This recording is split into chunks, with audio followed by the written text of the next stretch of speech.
The roar of engines sliced through the morning air like thunder across steel. Adrian Wolfe stood at the edge of the paddock, one hand resting on his daughter's shoulder, the other on the hood of a car that looked like it had been welded together in someone's garage, because it had. The silver body gleamed under the stadium lights, but it was scarred with the marks of late nights and borrowed tools. Around them, team crews in matching uniforms moved with choreographed precision. Sponsors' logos covered every surface. Million-dollar machines sat on pristine trailers. And then there was Adrian, alone, unknown, unwanted. The whispers started immediately. Damon Rourke, the reigning champion, walked past without a glance, his entourage laughing at something one of them said. But in the grandstand above, a young woman with dark hair pulled into a ponytail leaned forward, frowning. Lena Hart had seen a lot of arrogance in this sport. This wasn't that. This was something else entirely. Hey, thanks for watching. If you're enjoying this story, hit that like button and drop a comment with the city you're watching from. I'd love to see how far this journey reaches. Let's dive in. The Harmon Grand Prix wasn't just a race. It was a proving ground, a spectacle where reputations were forged or shattered in under 2 hours.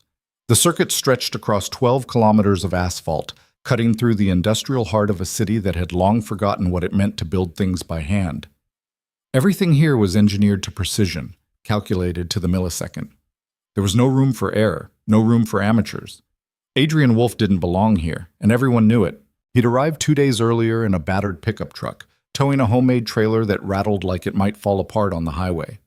The car strapped to it, a sleek silver machine with no decals, no sponsors, no team name, had drawn stares the moment he pulled into the registration area. Not the good kind. The kind that said, "What the hell is this guy thinking?" The paddock was a different world. Rows of gleaming transporters lined the asphalt, each one branded with corporate logos worth more than most people earned in a year. Crews in matching polo shirts moved with military efficiency, adjusting suspension settings, calibrating tire pressures, running diagnostics on systems Adrian couldn't afford to dream about. The air smelled like fresh rubber and high-octane fuel. Somewhere in the distance, an engine revved, the sound crisp and violent. Adrian stood beside his car, a socket wrench in one hand, a smudge of grease across his forearm. His daughter, Ellie, sat on an overturned crate nearby, swinging her legs and coloring in a notebook. She was 6 years old, with her mother's eyes and her father's stubborn refusal to look away when people stared.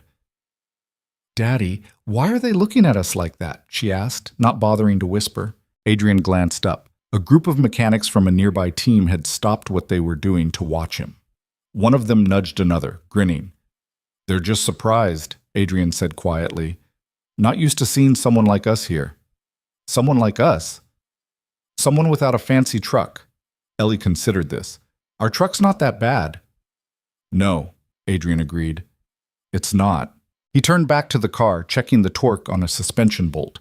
His hands moved with the kind of practiced confidence that came from doing the same thing 1,000 times, in a garage with no heat, with tools he'd bought secondhand.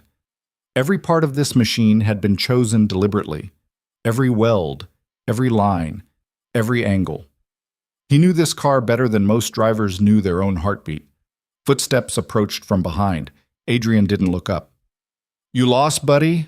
The voice belonged to a man in his 40s, broad-shouldered, wearing a team jacket with Apex Motorsport stitched across the back. He had the look of someone who'd been in the sport long enough to know who mattered and who didn't. Adrian finished tightening the bolt before he turned around. "No." The man glanced at the car, then at Adrian, then at Ellie. "You registered for this race?" "Yeah." "With what team?" "No team." The man's expression shifted from confusion to something close to pity. "You know what kind of race this is, right? This isn't some weekend club event. This is the Harmon Grand Prix. Professionals only." "I know what it is." "Then you know you're wasting your time." The man looked back at his crew, who were watching now, clearly entertained. "Listen, I've been doing this for 20 years. I've seen guys like you show up thinking they've got something special because they can wrench on a car in their driveway. It doesn't work that way. This is a different level." Adrian met his eyes without blinking. "Guess we'll see." The man shook his head, half amused, half annoyed. "Good luck, pal. You're going to need it." He walked away, and the crew went back to work.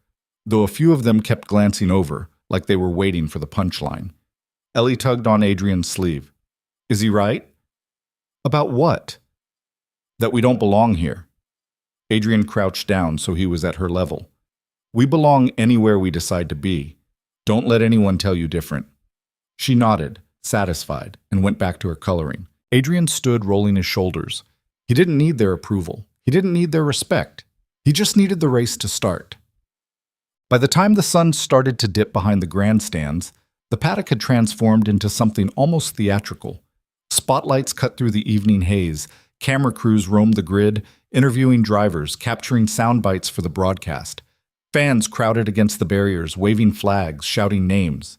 The energy was electric, crackling with anticipation. Adrian had moved his car into position near the back of the staging area. He'd been assigned grid slot 32 out of 34, dead last among the fully registered competitors. It wasn't a surprise. Without a team, without a qualifying time that mattered, he was an afterthought. Ellie sat in the cab of the truck, wrapped in a blanket, half asleep. Adrian had set up a small camping chair beside the trailer, and he sat there now watching the chaos unfold around him. He wasn't part of it. He was adjacent to it, a ghost at the edge of the frame. Excuse me. The voice was softer than he expected. He looked up. A young woman stood a few feet away, hands tucked into the pockets of a zip-up jacket. She had dark hair pulled back in a ponytail, sharp green eyes, and the kind of posture that suggested she was used to being underestimated. Mid-20s, maybe. She didn't have a team badge, but she carried herself like someone who knew what she was doing. Yeah? Adrian said. She hesitated, then nodded toward the car. Did you build that yourself? Adrian studied her for a moment. Most of it. The engine too? Yeah. She stepped closer, tilting her head slightly as she looked at the exposed manifold, the custom exhaust routing, the way the airflow had been optimized around the chassis. That's a reverse split intake setup. It wasn't a question, it was an observation. Adrian raised an eyebrow. You know your engines. I know enough, she glanced at him. I'm Lena, junior engineer with Crestwood Dynamics. Well, was with Crestwood. I'm freelance now. Adrian. He didn't offer his hand and she didn't seem to expect it. Lena crouched beside the car, running her fingers lightly along the frame. You're using a monocoque structure, but it's reinforced with carbon fiber struts here and here. That's unconventional. It works. I'm not saying it doesn't. She looked up at him. I'm saying it's smart. Adrian didn't respond. He wasn't used to compliments, especially not from people who actually understood what they were looking at. Lena stood, brushing her hands off. Can I ask you something? Why are you here? Adrian leaned back in the chair. Same reason anyone's here, to race. That's not what I mean. She crossed her arms. You don't have sponsors. You don't have a team. You're starting from the back of the grid, and half the paddock thinks you're a joke. So why put yourself through this? Adrian looked past her, toward the grandstands, where the lights were starting to glow brighter as the sky darkened. Because I'm good enough to be here. Lena tilted her head. You really believe that? Yeah. She studied him for a long moment, then nodded slowly. Okay. Okay, what? I believe you too. Adrian blinked, caught off guard. Lena glanced at the car again. Your fuel mixture's running a little rich. You're losing efficiency in the mid-range. If you adjust the air-fuel ratio by about 3%, you'll get better throttle response without sacrificing torque. Adrian stared at her. You can hear that? I can hear a lot of things. She turned to leave, then paused. If you need help with anything, I'll be around. I'm not officially with anyone right now, so I've got time. Why would you help me? Lena shrugged. Because everyone else here is too busy kissing up to people who don't need it, and because I think you might actually do something interesting. She walked away before Adrian could respond.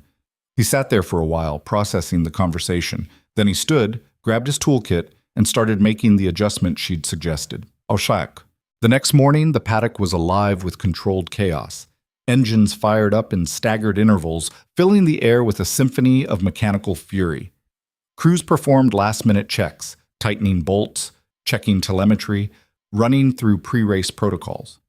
The grandstands were filling up, thousands of people flooding into the seats, clutching programs and drinks, their voices blending into a dull roar. Adrian had Ellie with him again. She sat on the trailer eating a granola bar, watching the organized madness with wide eyes. "Is it always this loud?" she asked. "Pretty much." "I like it." Adrian smiled faintly. "Yeah, me too." Lena appeared from somewhere in the crowd, carrying a tablet and a cup of coffee. She looked like she hadn't slept much, but there was a sharpness in her expression that suggested she was running on something other than rest. "Morning," she said. "Morning." She glanced at the car. "You make that adjustment?" "Yeah." "Good." She swiped at the tablet. "I ran some projections based on your car's weight and the track layout. If you can hold a consistent pace through the first 10 laps, you'll start picking off the slower guys in the midfield. After that, it's about timing." Adrian frowned. "You didn't have to do that." "I know." She handed him the tablet. "But I did anyway." He looked at the data. Corner speeds, braking points, optimal racing lines. It was detailed, professional. "Why?" he asked quietly. Lena met his eyes. "Because I've spent the last 3 years watching people with money and connections get opportunities they didn't earn. And I'm tired of it." She paused. "You're here because you made yourself good enough. That's rare. And I want to see what happens when someone like that actually gets a shot." Adrian didn't know what to say. Ellie looked up from her granola bar. "Are you going to help my dad win?" Lena smiled. "I'm going to try." "Good," Ellie said seriously. "He's really fast." "I believe you." 2 hours before the race, Adrian was running final checks when he heard the voice. "Well, well, look what we've got here." He turned. Damon Rourke stood a few feet away, flanked by 2 members of his crew. He was tall, mid-30s, with the kind of easy confidence that came from winning more races than most people could count. His jacket was pristine, his hair styled, his expression somewhere between amused and condescending. "You're the guy with the homemade car, right?" Damon said. Adrian straightened. "That's me." Damon walked closer, circling the car slowly, like a predator sizing up prey. "Cute. Real cute. You do all this yourself?" "Most of it." "Impressive." Damon tapped the hood lightly. "Bet it even runs." One of the crew members snickered. Adrian didn't react. Damon stopped in front of him, hands on his hips. "Let me give you some advice, man to man. This race, it's not for people like you. It's for professionals, people who've been doing this their whole lives. You might have built a decent car, but that doesn't mean you know how to drive it. Not at this level." "I'll manage," Adrian said evenly. Damon's smile didn't reach his eyes. "Sure you will. Just don't embarrass yourself too badly, okay? Hate to see someone get hurt because they didn't know what they were doing." He turned and walked away, his crew following. Lena appeared beside Adrian a moment later. "What did he want?" "To remind me I don't belong here." "Does he scare you?" Adrian looked at her. "No." "Good." She glanced toward Damon's retreating figure. "Because he should be the one who's scared." The race was set to begin at noon. By 11:30, the grid was packed. 34 cars lined up in formation, engines idling, crews making final adjustments. The grandstands were filled to capacity, the noise deafening. Overhead, helicopters circled, cameras capturing every angle. Adrian sat in the cockpit of his car, hands on the wheel, eyes forward. The harness was tight across his chest. The helmet muffled the world outside, reducing everything to the hum of the engine and the beat of his own heart. Ellie was safe with Lena, watching from a secure spot near the pit wall. He'd made sure of that before he climbed in. The starter lights mounted on the gantry began to glow. Red, red, red, red, red. Adrian's foot hovered over the throttle. The lights went out, and the world exploded into motion. The first corner came up fast, a tight left-hander that separated the confident from the reckless. Adrian held his line, watching as the cars ahead jostled for position, wheels inches apart, engines screaming. Someone clipped another's rear wing, debris scattered across the track. The pack split, some drivers braking hard, others committing to gaps that barely existed. Adrian threaded through the chaos like he'd rehearsed it 1,000 times in his head. Because he had. Every night for the past 6 months, lying awake in his workshop, visualizing this exact moment. The car responded to his inputs with surgical precision.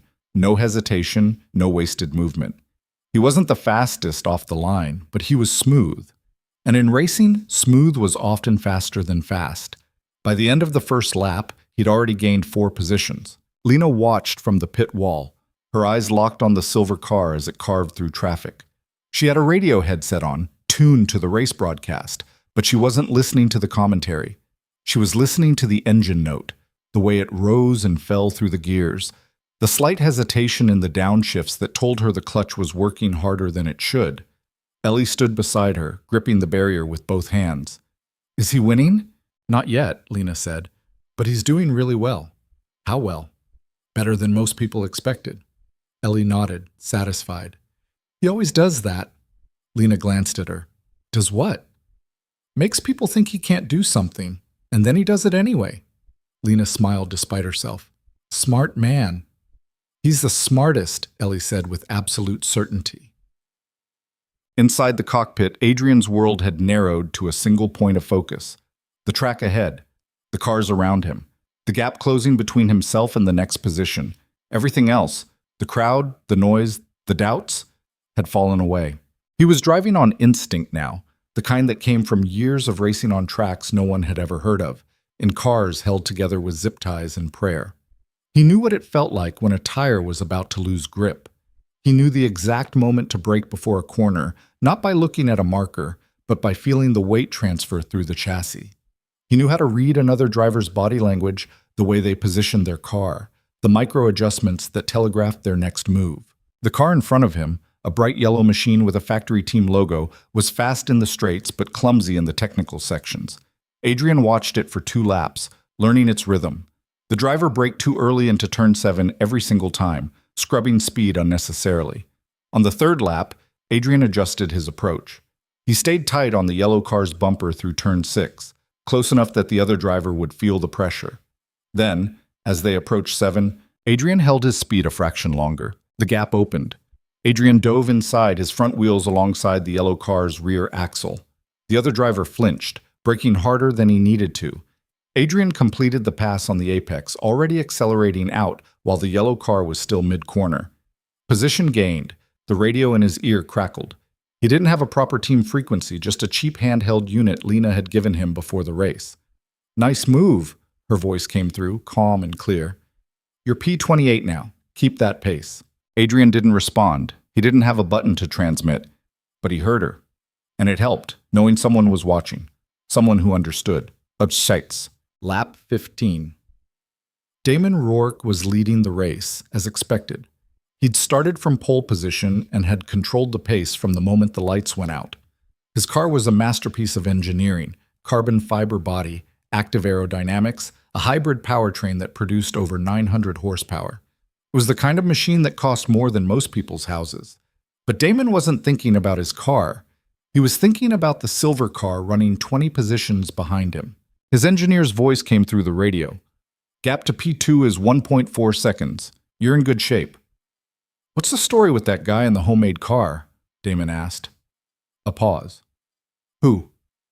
"The nobody. The guy who showed up with no team. Where is he?" Another pause, longer this time. P28.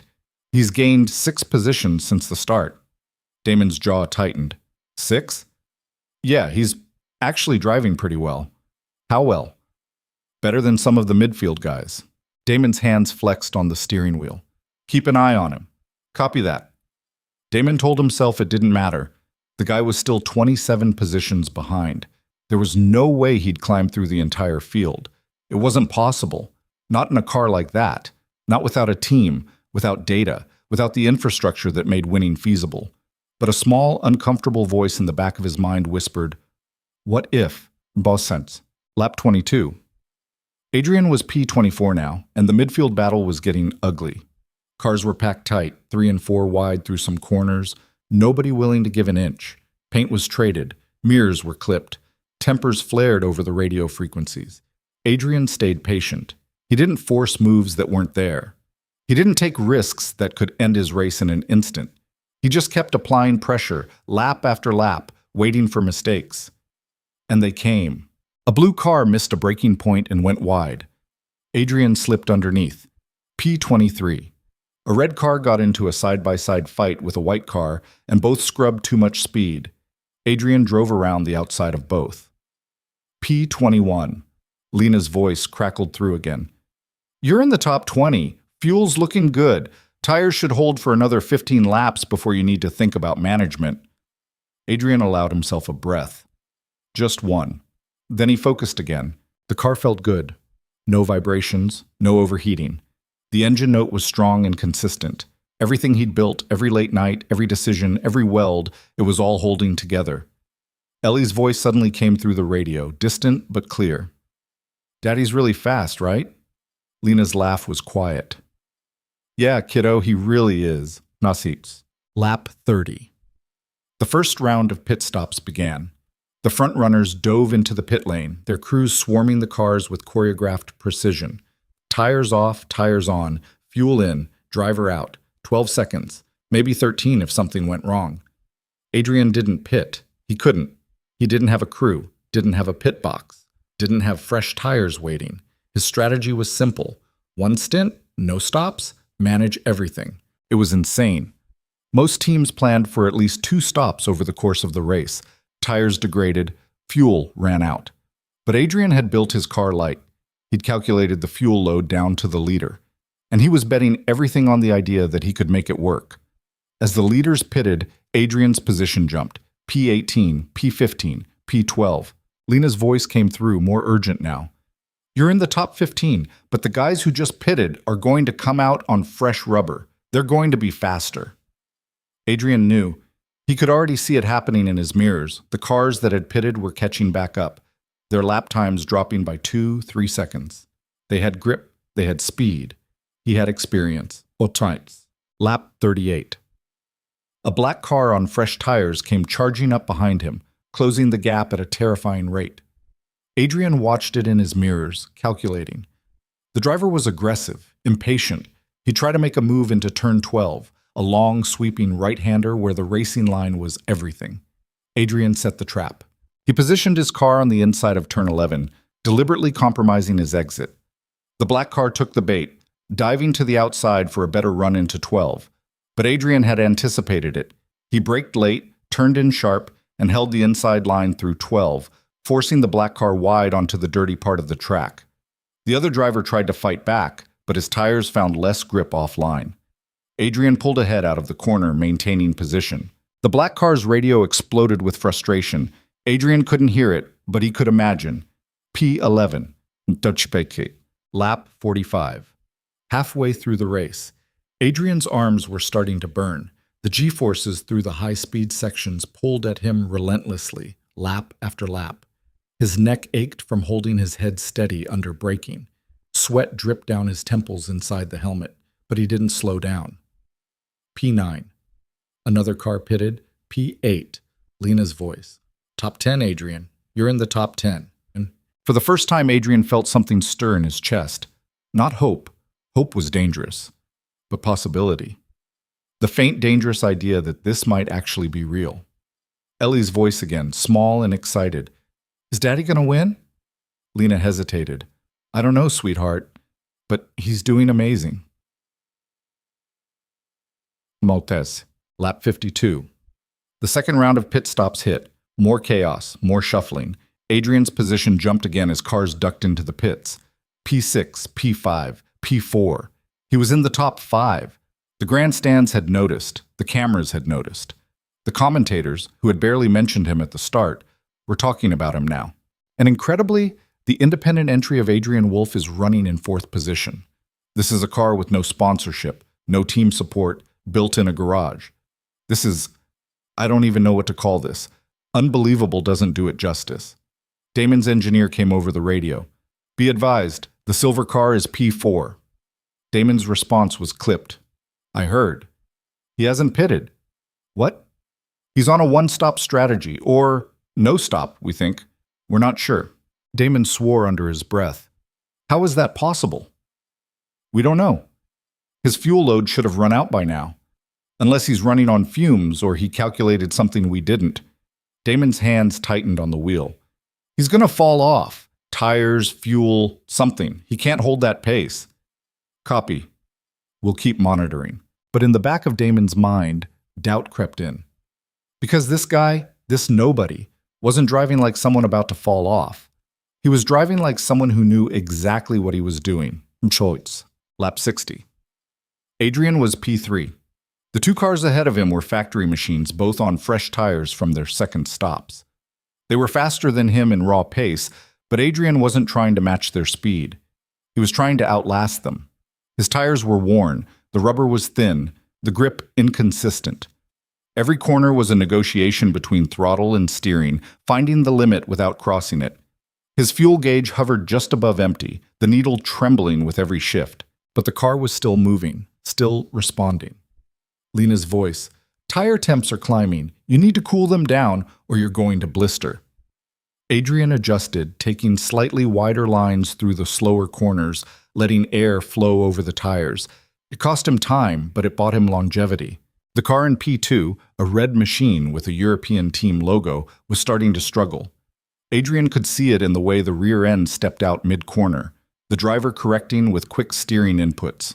The tires were overheating. Adrian waited. Lap 63. The red car's rear tire let go in turn 9, a high-speed left. The car snapped sideways, the driver fighting to control it. He didn't crash, but he lost momentum, scrubbing speed as he wrestled the car straight. Adrian drove past on the inside. P2. The crowd erupted. Lap 68. Only one car ahead now. Damon Rourke. Damon could see the silver car in his mirrors now, growing larger with every lap. It shouldn't have been possible. The gap had been over 30 seconds at one point. Now it was 12, then 10, then 8. What's happening? Damon demanded over the radio. His engineer's voice was tight. He's not slowing down, you are. I'm not slowing down, I'm running the pace we planned. Then he's faster than we thought. Damon's breath came harder.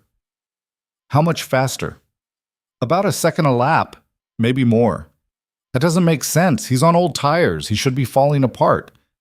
He's not. Damon looked in his mirror again. The silver car was closer now, close enough that he could see the driver's helmet, the way he sat in the cockpit, completely still except for his hands on the wheel. For the first time in years, Damon felt something he hadn't expected. Fear. Lap 72. The gap was 5 seconds. Lena was standing now, headset pressed to her ear, watching the track. Ellie was beside her, jumping up and down. He's gonna catch him! He's gonna catch him! Lena didn't answer. She was running calculations in her head. Fuel, tires, pace. The math was razor thin. If Adrian pushed too hard, the tires would give out. If he didn't push hard enough, Damon would stay ahead. She keyed the radio. 4 seconds. You've got 5 laps left. Don't think, just drive. Adrian heard her, and he did exactly that. He stopped calculating, stopped second-guessing. He just drove. Turn after turn, braking at the absolute last possible moment, carrying speed through corners that should have been impossible on worn tires. The car danced on the edge of control, but it held. Every time. It held. 3 seconds, 2 seconds, lap 74. Adrian was on Damon's rear bumper now, close enough to see the sponsor decals, close enough to feel the turbulence from the car ahead. Damon was defending hard, covering the inside line into every corner, forcing Adrian to take the long way around. It was textbook defense, legal, smart, but Adrian had been studying him, watching, learning. Damon had a tell. Every time he defended into turn 4, he braked a fraction early, protecting the inside. It left the outside open for one corner, turn 5, a fast right-hander that led onto the back straight. Adrian set it up perfectly. Into turn 4, he stayed tight behind Damon, making the champion think he'd try the inside. Damon covered it, braking early. Adrian didn't go inside. He went around the outside of turn 5. It was a move that required absolute commitment. No room for error, no margin for hesitation. If his tires didn't hold, he'd spin into the wall. If Damon squeezed him, they'd both crash. But Adrian committed. The car gripped, barely. The tires screamed, but they held. He pulled alongside Damon through the apex, the two cars inches apart, their mirrors almost touching. Damon tried to squeeze, but Adrian had already claimed the space. The racing line was his. They exited the corner side by side, engines roaring, both drivers flat on the throttle. And then, slowly, the The silver car began to pull ahead. P1. Adrian Wolf was leading the Harman Grand Prix. The grandstands lost their minds. Flags waved. People screamed. Cameras flashed. Lena stood frozen, hands over her mouth, staring at the timing screen. Ellie was crying, happy tears, the kind that come when something impossible becomes real. In the cockpit, Adrian didn't celebrate. He didn't have time. 2 laps left. Damon was right behind him now, and the champion was angry. Adrian could feel it in the way the red car lunged at every corner, desperate, aggressive. Damon tried the inside at turn 7. Adrian held him off. Damon tried the outside at turn 10.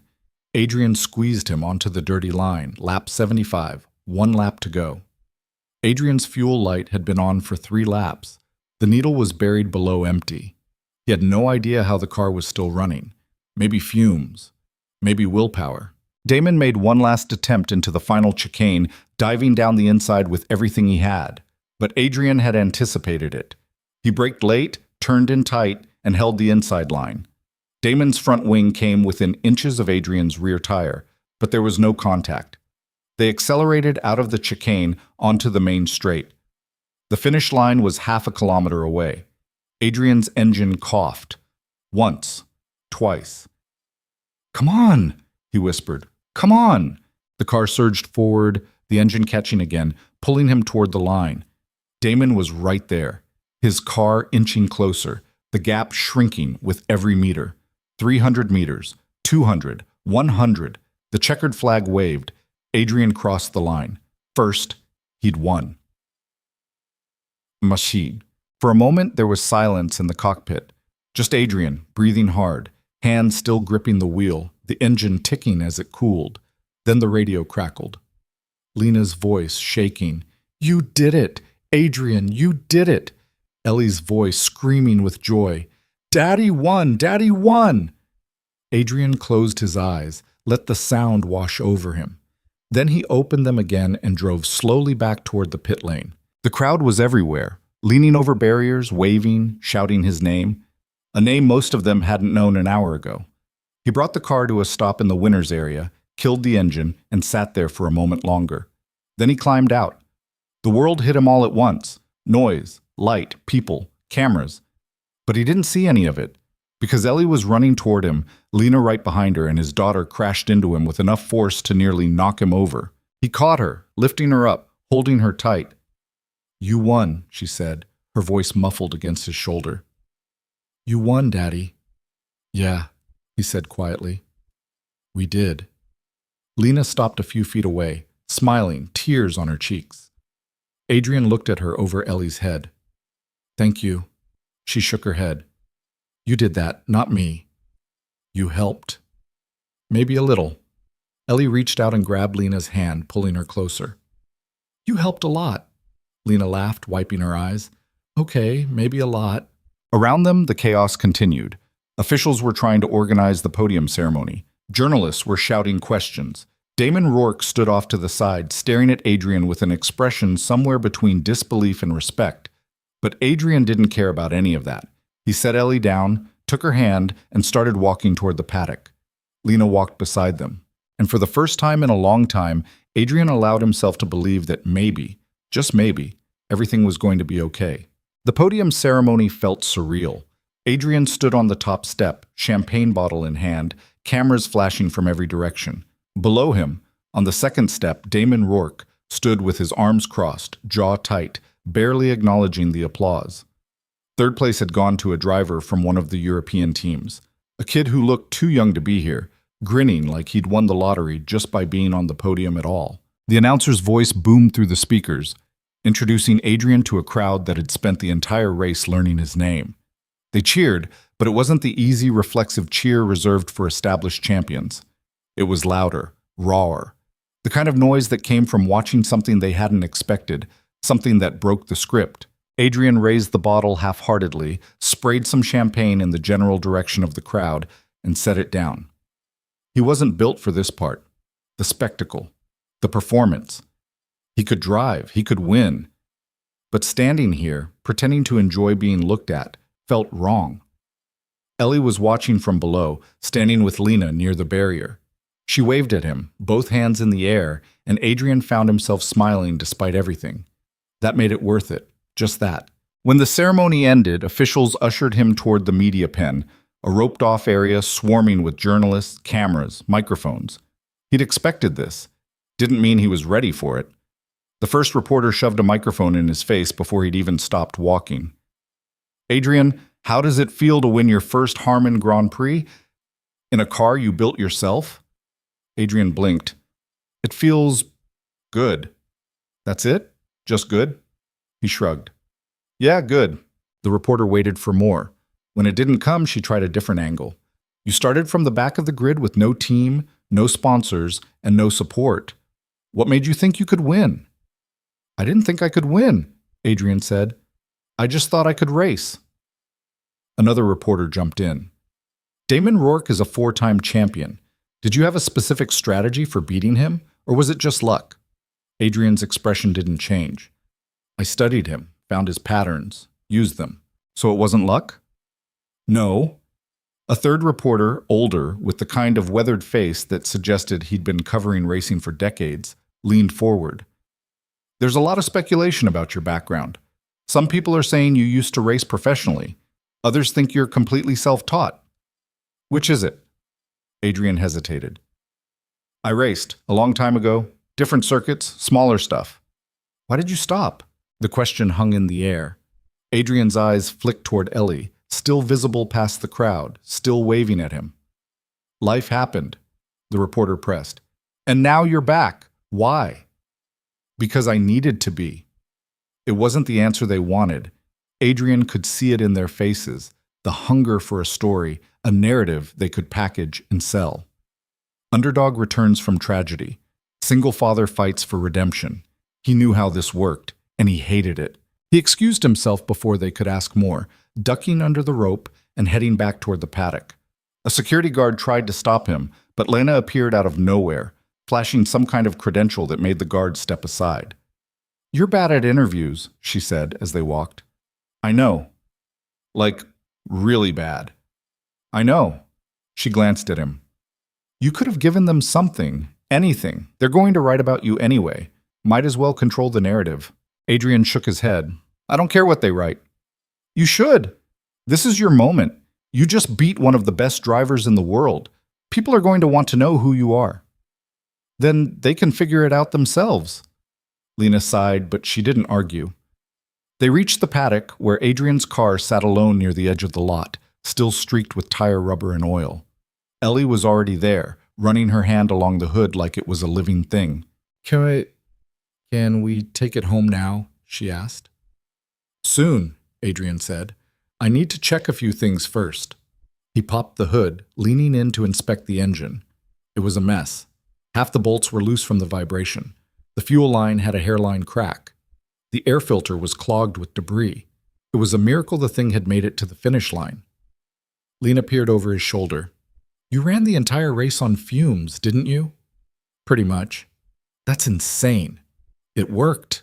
This time. She crossed her arms. What if it hadn't? Adrian didn't answer. He grabbed a wrench from his toolbox and started tightening bolts, his hands moving on autopilot. Ellie sat on the trailer, swinging her legs, humming a song Adrian didn't recognize. Lena watched him work for a while, then said quietly, You know they're going to come after you now, right? Adrian paused. Who? Everyone, teams, sponsors, media. You just won one of the biggest races of the season in a homemade car. People are going to want a piece of that. I'm not interested. You might not have a choice. Adrian straightened, wiping grease off his hands with a rag. I didn't come here to be famous. I came here to prove I could still do this. I did. Now I'm going home. Lena frowned. You're serious? Yeah. Adrian, this is the opportunity of a lifetime. You could get sponsorships, a real team, engineers, mechanics, actual support. I could lose the one thing that makes this mine, Adrian cut in. I built this car. I drove it. I won. The second I let someone else in, it stops being about the racing and starts being about the money, the image, the bullshit. Lena stared at him. You really don't care about any of that. No. She let out a breath, half laughing, half exasperated. You're either the most principled person I've ever met or the most stubborn. Probably both. Ellie looked up from her spot on the trailer. Daddy, are we really going home? Yeah, sweetheart, we are. But you won. Don't winners stay? Adrian crouched down so he was eye level with her. Winners get to decide what winning means. For us, it means we proved we belong. Now we go back and build something better. Ellie thought about this, then nodded. Okay, but can we get ice cream first? Adrian smiled. Yeah, we can get ice cream. Lena shook her head, smiling despite herself. You two are something else. They didn't leave immediately. There were forms to sign, prize money to collect, a debrief with race officials, who seemed baffled by the fact that Adrian had no team principal to speak on his behalf. He handled it all with the same blunt efficiency he'd brought to the race itself. Answer the question, sign the paper, move on. By the time they made it back to the truck, the sun was setting, casting long shadows across the paddock. Most of the other teams had already packed up and left, their transporters rolling out in convoys, engines rumbling like distant thunder. The grandstands were empty now, the crowds dispersed, the noise replaced by an eerie quiet. Adrian loaded the car onto the trailer, double-checking the tie-downs, making sure everything was secure. Lena helped, even though she didn't need to, handing him tools, holding parts in place while he worked. Ellie had fallen asleep in the truck's cab, curled up on the bench seat with her jacket bunched under her head as a pillow. When everything was loaded, Adrian stood there for a moment, looking at the track in the distance. The place where just hours ago he'd done the impossible. You okay? Lena asked. Adrian nodded. Yeah, just taking it in. You earned it. Maybe. Lena tilted her head. What do you mean, maybe? Adrian shrugged. Winning one race doesn't change anything. Tomorrow, I'm still the guy with a kid to feed and a mortgage I can barely pay. This doesn't fix that. But it's a start. Maybe. Lena studied him for a long moment, then said, Can I ask you something? Sure. Why did you really come here? And don't give me the line about proving you belong. I don't buy it. Adrian was quiet. Then he said, Ellie's mom left 2 years ago. Just walked out one day and didn't come back. No explanation, no warning. I've been trying to hold things together ever since, but it's been hard. Really hard. And I think part of me needed to do this to show her, show myself, that I'm still capable of something, that I'm not just surviving, that I can still win. Lena's expression softened. Did it work? Adrian looked at the truck where Ellie slept, small and peaceful. I don't know yet. Lena reached out and squeezed his arm, just once, then let go. For what it's worth, I think you're doing a pretty good job. Thanks, she smiled. You heading out tonight? Yeah, long drive back. Where's home? About 6 hours north, small town. You wouldn't have heard of it. Try me. Millbrook. Lena raised an eyebrow. You're right, never heard of it. Adrian almost laughed. Not many people have. Well, Lena said, stepping back, if you ever need help with the car, or anything, really, let me know. I mean it. You gave me your number? She pulled a pen out of her pocket, grabbed his hand, and wrote a string of digits on his palm. Now I have. Adrian looked at the numbers, then at her. You sure? Yeah, I'm sure. She hesitated, then added, I don't meet a lot of people in this sport who actually care about the racing. Most of them just care about the winning. You're different, and I think that's worth paying attention to. Adrian didn't know what to say to that, so he just nodded. Lena turned to go, then stopped. Hey, Adrian. Yeah? Don't disappear, okay? The world needs more people like you. She walked away before he could respond, disappearing into the fading light. Adrian stood there for a while longer, then climbed into the truck. Ellie stirred, but didn't wake. He started the engine, the rumble low and familiar, and pulled out of the paddock. As the track shrank in the rearview mirror, Adrian allowed himself a small, quiet breath. He'd done it. Now came the hard part, figuring out what came next. The drive home was long and dark. The highway stretched out in front of him, empty except for the occasional truck hauling freight through the night. Ellie woke up once, asked if they were almost home, and fell back asleep when Adrian said no. He drove with the radio off, the silence filled only by the hum of the engine and the rhythmic thump of the trailer bouncing over uneven pavement. His mind drifted, replaying the race in fragments, the opening chaos, the pit stops he hadn't made, the final lap when the engine had nearly given out. And Damon. Adrian had seen the look on Damon's face when they'd crossed the line. Disbelief, anger, and something else. Something that looked like respect, buried under all the ego. It didn't matter. Damon would move on. He'd win more races. The world would forget about the guy in the homemade car. Except maybe it wouldn't. Adrian's phone buzzed in the cup holder. He ignored it. It buzzed again. And again. Finally, at a red light in some nameless town halfway home, he picked it up. 43 missed calls, over 100 text messages, emails flooding his inbox. He scrolled through a few of the texts. Congrats on the win. Let's talk sponsorship opportunities. Adrian Wolf. I represent a major team interested in signing you for next season. Looking to interview you for a feature piece. When can we connect? Adrian set the phone down and didn't pick it back up. Bulk. They got home just before dawn. The house was small, a 2-bedroom rental on the outskirts of Millbrook, surrounded by fields and not much else. The paint was peeling. The porch sagged. The driveway was gravel, and it crunched under the truck's tires as Adrian pulled in. He killed the engine and sat there for a moment, staring at the house. Home. Ellie woke up, rubbing her eyes. We're here? Yeah, kiddo, we're here. She climbed out of the truck, still half asleep, and stumbled toward the front door. Adrian followed, unlocking it, flipping on the lights. The house was exactly as they'd left it. Dishes in the sink, laundry piled on the couch, Ellie's drawings taped to the fridge. It wasn't much, but it was theirs. Ellie went straight to her room without a word, collapsing onto her bed. Adrian stood in the doorway, watching her for a moment, then closed the door softly. He went to the kitchen, poured himself a glass of water, and sat at the table. The house was quiet. Too quiet. He pulled out his phone again, scrolling through the messages. Most of them were from people he didn't know, numbers he didn't recognize, offers that sounded too good to be true. One message stood out. It was from Lena. Made it home safe? Adrian typed back. Yeah, just got in. Her response came almost immediately. Good. Get some sleep. You earned it. He smiled faintly, then set the phone down. Sleep didn't come easy. His mind was still racing, still processing everything that had happened. The win, the attention, the offers. And underneath it all, the nagging question, what now? The next morning, Ellie dragged him out of bed at 7, demanding pancakes. Adrian made them, burning the first batch and undercooking the second. But Ellie ate them anyway, syrup dripping down her chin. Are you famous now? She asked between bites. No.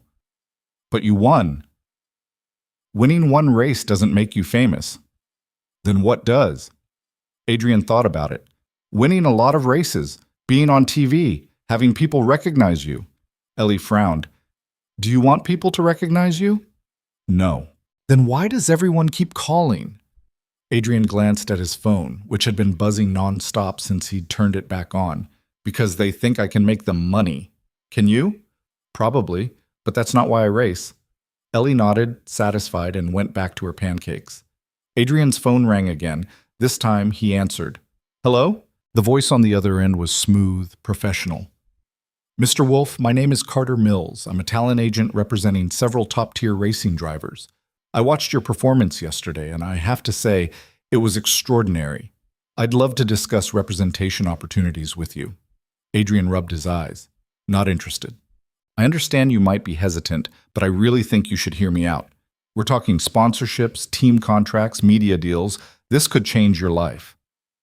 I said I'm not interested. There was a pause. Mr. Wolf, with all due respect, opportunities like this don't come around often. You have momentum right now, real momentum. If you don't capitalize on it, someone else will. Let them. Adrian hung up. Ellie looked at him. Was that someone trying to make money off you? Yeah? Good job hanging up. Adrian smiled. Thanks, kid. See, the calls didn't stop. By midday, Adrian had stopped answering entirely, letting them go to voicemail. By evening, his inbox was full.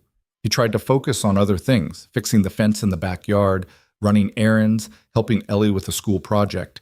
But the noise kept creeping in. Messages, emails, notifications. Finally, around 8 that night, there was a knock at the door. Adrian frowned. They didn't get visitors, not out here. He opened the door. Damon Rourke stood on the porch, hands in his pockets, looking like he'd rather be anywhere else. For a long moment, neither of them spoke. Then Damon said, "Can I come in?" Adrian stepped aside. Damon walked into the small living room, his eyes scanning the space. The worn furniture, the cluttered counters, the stack of unpaid bills on the table. If he had an opinion about it, he didn't say. "Nice place," Damon said, though his tone suggested otherwise. "What do you want?" Adrian asked. Damon turned to face him. "I want to know how you did it." "Did what?" "Beat me." Damon's jaw tightened. "I've been racing for 15 years. I've won 4 championships. I know every trick, every line, every strategy. And you, some guy with a homemade car and no team, you beat me. I need to know how." Adrian crossed his arms. "I already told the reporters. I studied you, found your patterns. That's not enough. Everyone studies me. No one beats me." "Then maybe you've gotten predictable." Damon's eyes flashed. "Predictable?" "Yeah." "You think I'm predictable?" Adrian shrugged. "You break early into turn 4 every time you're defending.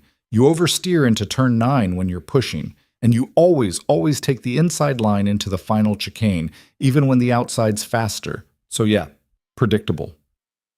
Damon stared at him, his expression unreadable. Then, slowly, he started to laugh. It wasn't a happy laugh. It was bitter, incredulous. "Unbelievable," Damon muttered. "You really don't care, do you?" "About what?" "Any of it. The fame, the money, the respect. You just don't care." Adrian met his eyes. "I care about racing. That's it." Damon shook his head. "You're either the smartest guy I've ever met, or the dumbest." "Probably both." Damon laughed again, this time with a hint of genuine amusement. He looked around the room once more, then said, "I came here to tell you that you got lucky, that it was a fluke. But looking at this place, looking at you, I don't think it was." "It wasn't." "No, I don't think it was." Damon turned toward the door, then paused. "For what it's worth, you're the first person to make me question myself in a long time. I don't know if I should thank you for that or hate you. Your choice." Damon opened the door, stepping out into the night. He stopped on the porch, looking back. "You planning on racing again?" "Maybe." "Good, because I want a rematch." "You'll get one." Damon nodded, then walked to his car, a sleek black sports car that probably cost more than Adrian's house, and drove away. Adrian stood in the doorway, watching the taillights disappear down the road. Ellie appeared beside him, rubbing her eyes. "Who was that?" "Just someone I beat." "Did he want to fight you?" "No. He wanted to understand me." Ellie yawned. "Did you help him?" "A little." She took his hand. "You're a good person, Daddy." Adrian looked down at her, squeezing her hand gently. "Thanks, kid." They went back inside, and Adrian locked the door behind them. Outside, the world kept spinning. Offers kept coming. Phones kept ringing. But inside, in the quiet of that small house, Adrian Wolfe allowed himself to breathe. He'd won the race. Now he just had to figure out if he wanted to keep racing, or if one win was enough. The decision came 3 days later, though Adrian didn't realize he'd made it until he was already tearing the engine apart in his garage. It was a Thursday afternoon. Ellie was at school. The house was quiet except for the clank of metal on concrete and the low hum of the space heater Adrian had dragged out from the closet. Winter was coming early this year, and the garage had no insulation. His breath misted in the air as he worked, fingers stiff from the cold. The engine sat on his workbench in pieces: pistons, rods, camshafts, valves. He'd run it too hard at Harmon, pushed it past every reasonable limit. It had held together long enough to win, but now it was done. The cylinder walls were scored. The bearings were shot. Half the gaskets had blown. He could rebuild it. He'd done it before. But rebuilding meant committing. It meant deciding that one race wasn't enough. His phone buzzed onto the bench. He ignored it. It had been buzzing nonstop for days. Agents, teams, journalists, even a few companies wanting to use his face on their products. Adrian Wolf, the everyman racer, the underdog who proved dreams still mattered. It was all noise. He picked up a piston, running his thumb over the scuffed surface. This piece had survived 80 laps of abuse. It deserved better than to be thrown away. The garage door rattled. Adrian looked up. Lena stood in the doorway, hands shoved into the pockets of a canvas jacket, her breath fogging in the cold air. She looked around the garage, at the engine parts scattered across every surface, the half-disassembled car in the corner, the walls covered in notes and diagrams Adrian had sketched over the years. "How'd you find me?" Adrian asked. "You're not hard to find. Small town, one address in the phone book under Wolf." She stepped inside, closing the door behind her. "You don't answer your phone." "I've been busy." "I can see that." She walked over to the bench, eyeing the engine. "Rebuilding?" "Thinking about it. That's not a small job." "No, it's not." Lena picked up a connecting rod, turning it over in her hands. "You know, most people who win a major race don't immediately disappear. They do interviews, sign contracts, build on the momentum. I'm not most people." "Yeah, I'm starting to get that." She set the rod down. "Can I ask you something?" Adrian reached for a rag, wiping grease off his hands. "Sure. Are you rebuilding this engine because you want to race again, or because you don't know what else to do?" Adrian didn't answer right away. The question hung between them, heavy and uncomfortable. Finally, he said, "Both, maybe." Lena nodded slowly. "That's honest, at least." "What do you want, Lena?" She hesitated, then pulled a folded envelope from her jacket and set it on the bench. "I got offered a job. Lead engineer for a new racing team. Good pay. Real budget. They want me to start in 2 weeks." "That's great." "It is. Except they want me to bring someone with me, a driver, someone who can actually win." She met his eyes. "I told them I had someone in mind." Adrian looked at the envelope, then at her. "You're offering me a spot." "I'm offering you a partnership. You drive. I engineer. We build something real, not corporate, not about the sponsors or the image, just racing. With other people's money. With enough money to actually compete." Lena leaned against the bench. "Look, I get it. You like being independent. You like knowing every bolt in that car came from your own hands. But independence has limits. You want it Harmon because you're talented and because you got lucky. Next time, you might not get lucky. Next time, the guy in the factory car with the $10 million budget and the team of engineers is going to beat you. Not because he's better, because he has resources you don't." Adrian turned back to the engine. "So your solution is to become what I'm racing against?" "No, my solution is to level the playing field." Lena's voice softened. "You don't have to be alone in this, Adrian. You can have help and still keep what matters." "And what's that?" "The part where you care more about the racing than the winning." Adrian was quiet for a long time. Then he said, "I need to think about it." "Fair enough." Lena pushed off the bench, heading toward the door. She paused with her hand on the handle. "For what it's worth, I think you're good enough to win without help. But I also think you're smart enough to know when help makes you better." She left before he could respond. Adrian stood there, staring at the envelope. He didn't open it, not yet. Instead, he went back to work on the engine piece by piece, trying not to think about the fact that maybe, just maybe, Lena was right. That night, Ellie came home from school with a drawing. She set it on the kitchen table while Adrian made dinner. Spaghetti from a box, sauce from a jar, nothing fancy. "What's this?" he asked, glancing at the paper. "It's you," Ellie said. "Winning the race." Adrian picked it up. The drawing showed a stick figure standing on a podium, arms raised, a crooked smile on its face. Around it, other stick figures cheered. Above everything, in wobbly letters, Ellie had written, "My dad is the best." Something tightened in Adrian's chest. "It's great, kiddo," he said quietly. "Mrs. Palmer asked us to draw someone we're proud of. I drew you." Adrian set the drawing down carefully, like it might break. "I'm proud of you, too." Ellie beamed. Then, as if it were the most casual thing in the world, she said, "Are you going to race again?" Adrian turned back to the stove, stirring the sauce. "I don't know yet." "Why not?" "It's complicated."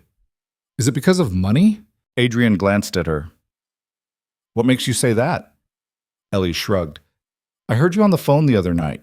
You were talking about bills, and I know we don't have a lot of money. Adrian felt a pang of guilt. He'd thought she was asleep.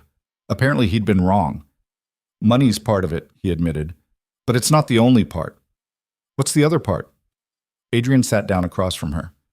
Racing takes time. A lot of time. And I don't want you to feel like I'm choosing it over you. Ellie frowned. But you're not. How do you know? Because you always come home, and you always make dinner, and you always help me with my homework, even when you're tired. She looked at him seriously. If you want to race, you should race. I'll be okay. Adrian stared at his daughter, 6 years old and somehow wiser than he'd ever given her credit for. You sure about that? He asked. Yeah, plus I like watching you win. It's cool. Adrian smiled despite himself. Cool, huh? Really cool. He reached across the table and ruffled her hair. All right, I'll think about it. Good. Ellie went back to coloring, humming under her breath, as if the matter were settled. And maybe it was. The next morning, Adrian called Lena. She answered on the second ring. You thought about it? Yeah. And? Adrian took a breath. Tell me more about this team. There was a pause, and then Lena's voice came back, sharper now, more focused. It's called Forge Motorsport. New outfit. Owner's a guy named Marcus Hale. Made his money in manufacturing, decided he wanted to get into racing. He's got the funding, but he doesn't have the ego. He's not interested in building a vanity project.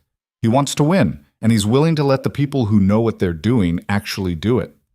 Sounds too good to be true. Maybe, but I met with him twice.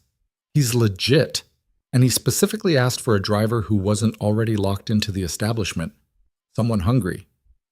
What did you tell him? I told him I'd find someone. Lena paused. So, are you that someone? Adrian looked around his garage, at the half-rebuilt engine, at the car that had carried him to victory, at the walls covered in years of trial and error. I've got conditions, he said. Name them. I keep final say on the car setup. I don't care how much data your engineers have. If something feels wrong, I call it. Done. I want Ellie at every race. Proper setup, safe space, not just shoved in a corner somewhere. Done. And if this turns into corporate bullshit, if it stops being about the racing, I walk. No questions asked.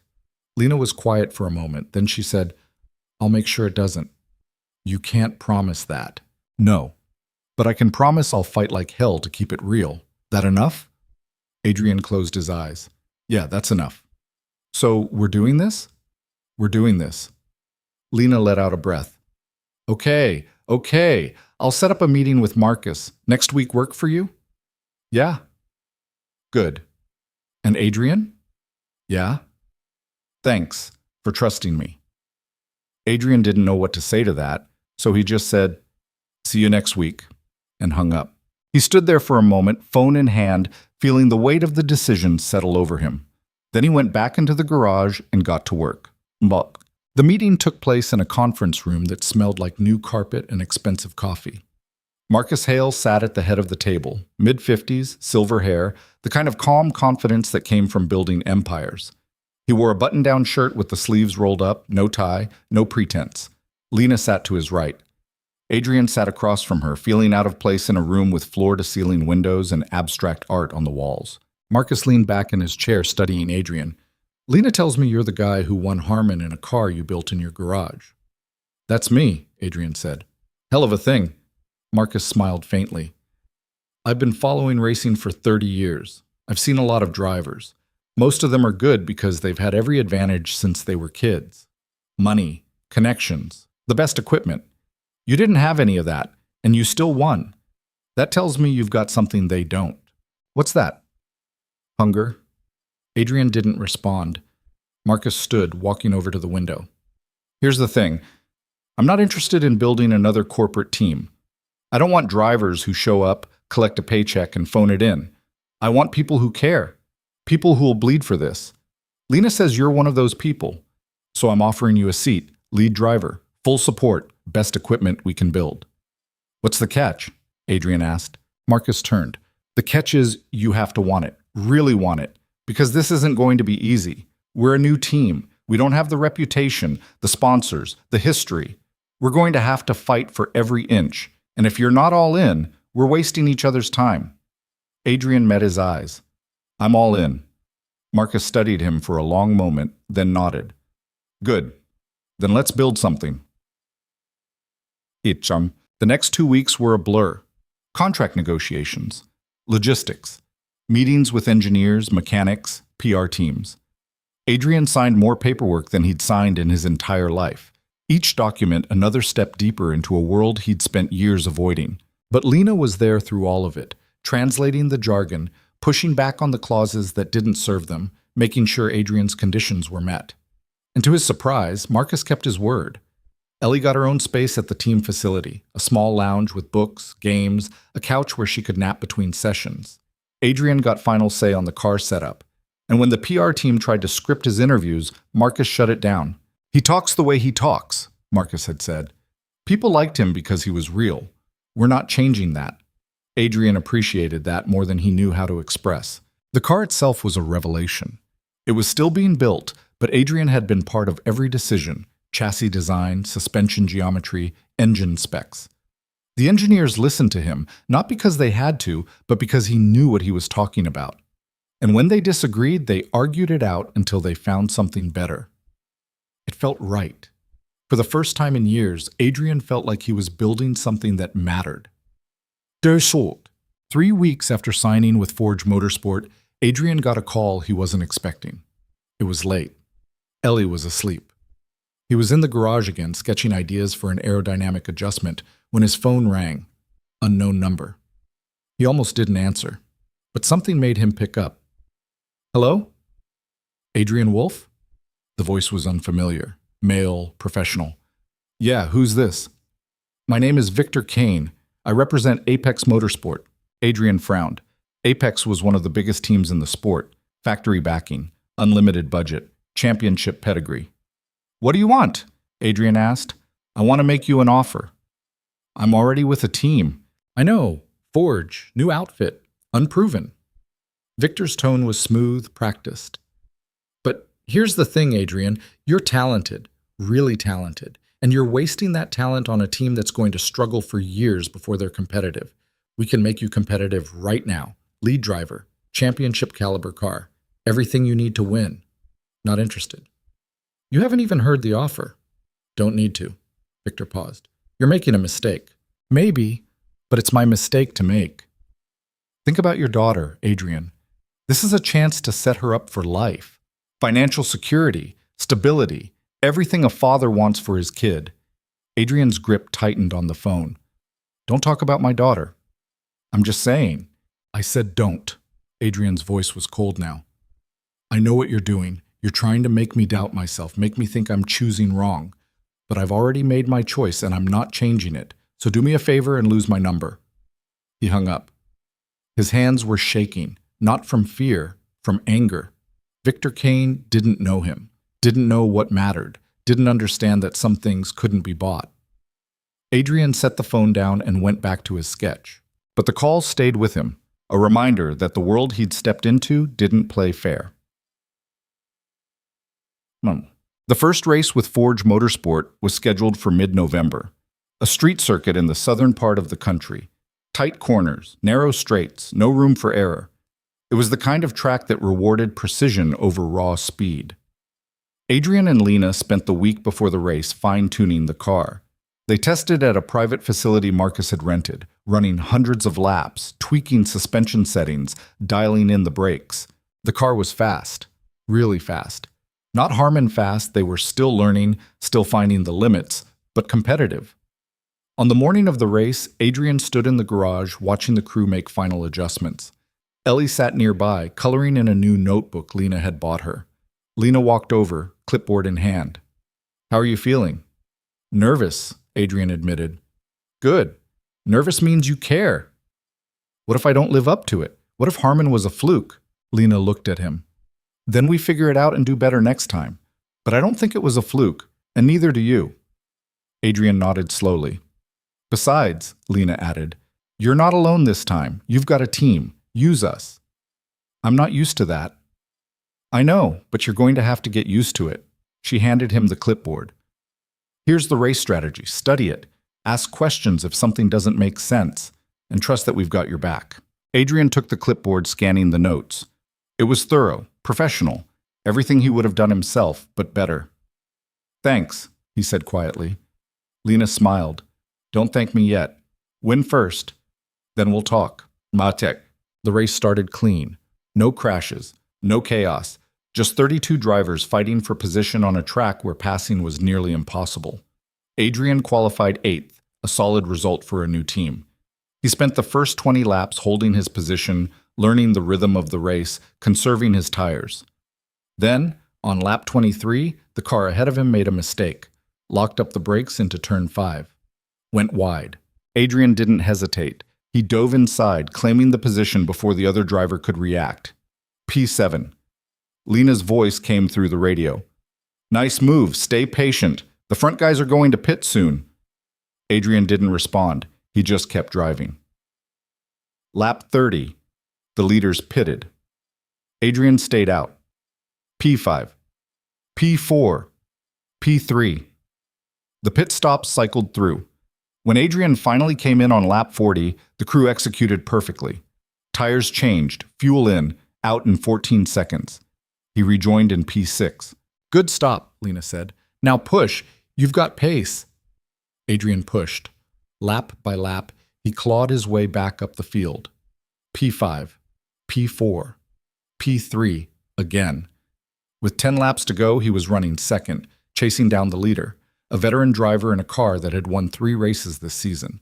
The gap was 4 seconds. You've got this, Lena said. Just keep the pressure on. Adrian did. He closed the gap to 3 seconds, then 2, then 1. With 5 laps to go, he was on the leader's bumper. And then, in turn 11, the leader's tire let go. The car spun, slamming into the barrier. Yellow flags flew.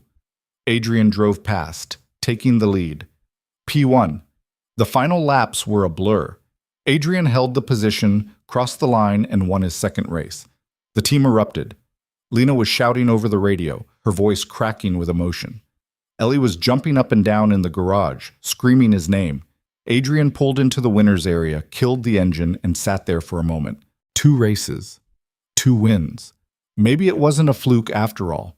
He climbed out of the car. The crew surrounded him, cheering, slapping his back. Lena pushed through the crowd, grinning wider than he'd ever seen.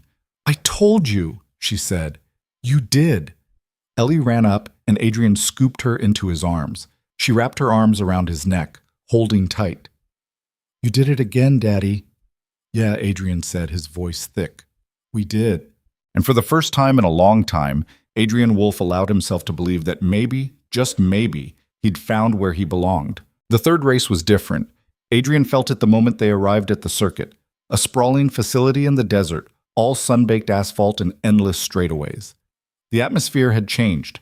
Where before he'd been the curiosity, the outsider who'd stumbled into something he didn't deserve, now he was the threat. 2 wins, 2 races. People were watching. The paddock felt different too. Crews from other teams looked at him differently.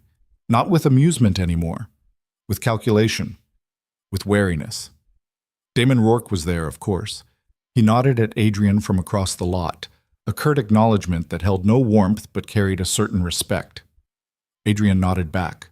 Lena was in the garage, hunched over a laptop, reviewing telemetry from the last race. She looked up when Adrian walked in, Ellie trailing behind him with a juice box and her ever-present notebook. Morning, Lena said. Morning. Adrian set his bag down. What's the damage?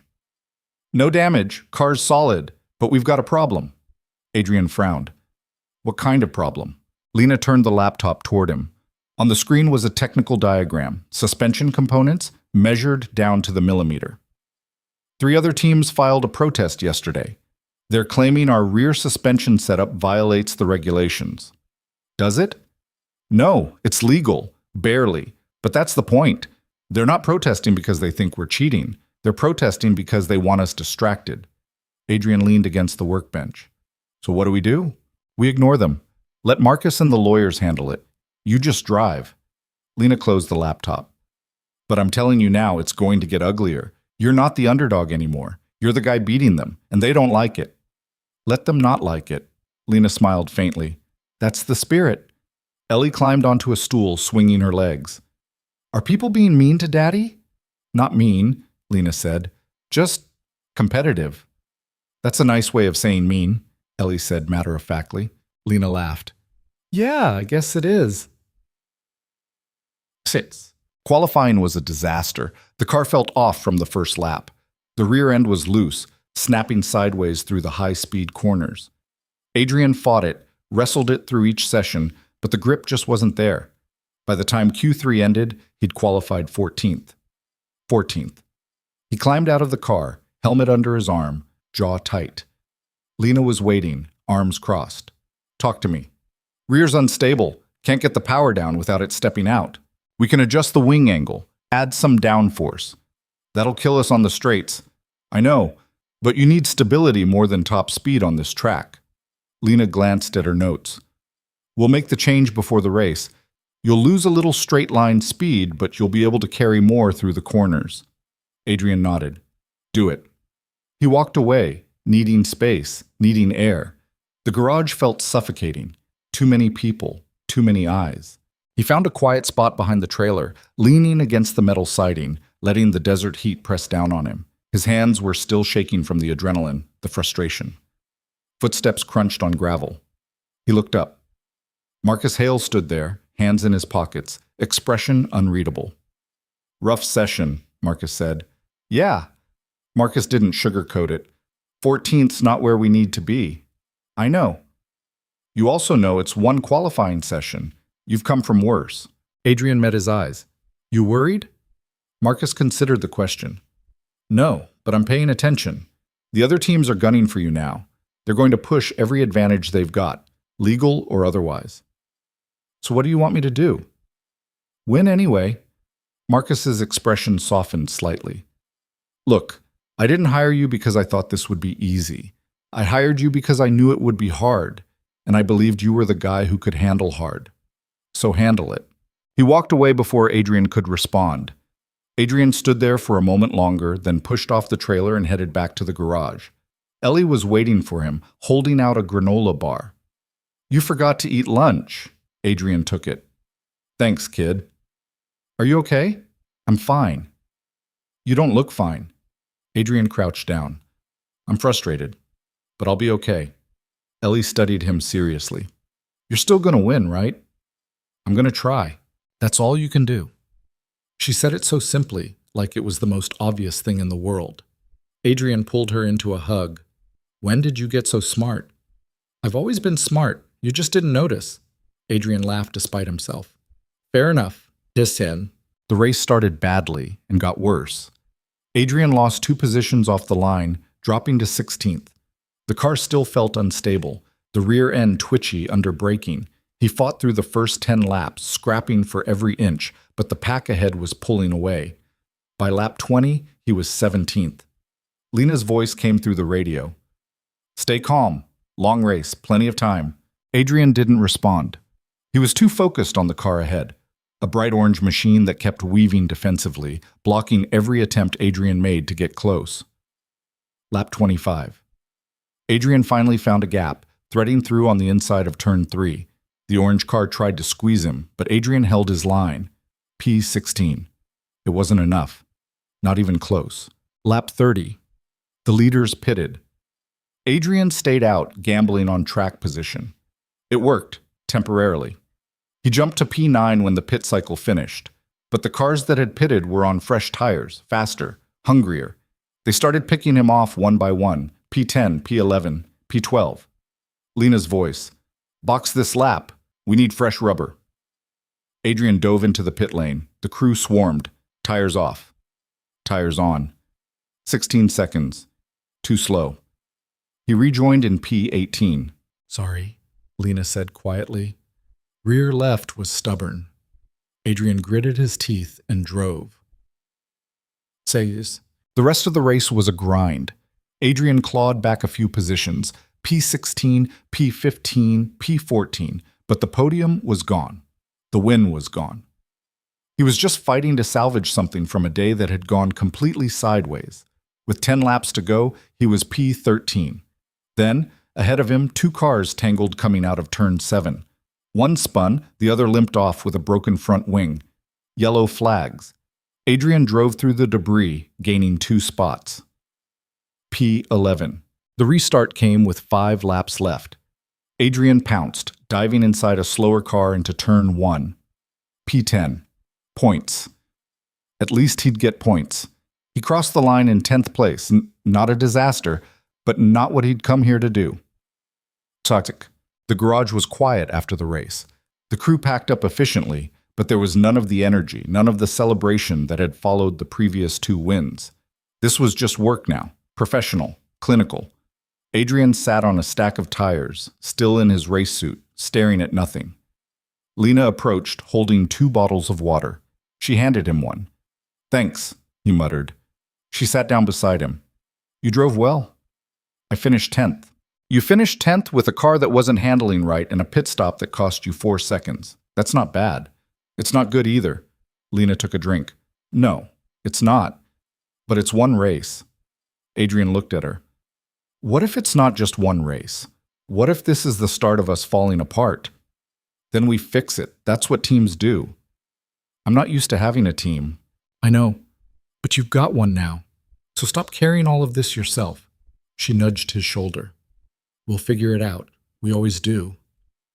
Adrian wanted to believe her, but doubt had a way of creeping in, settling into the spaces where confidence used to live. Ellie appeared, climbing onto his lap without asking. She didn't say anything, just sat there, leaning against his chest. Adrian wrapped his arms around her. "Tough day, huh?" Lena said softly. "Yeah," Adrian said. "Tough day." The media was brutal. Headlines the next morning ranged from skeptical to outright dismissive. Wolf stumbles in desert heat. Is the Cinderella story over? Forge Motorsport struggles as competition heats up. Adrian didn't read the articles, but he saw the headlines, and they stuck with him, gnawing at the edges of his thoughts. He was in the team facility 2 days later, working on simulator runs, when Marcus pulled him aside. "We need to talk," Marcus said. They went to his office, a sparse room with a desk, a few chairs, and a window overlooking the workshop floor. Marcus closed the door. "How are you holding up?" "I'm fine." "You're not, and that's okay. But I need to know where your head's at." Adrian leaned back in the chair. "I'm frustrated.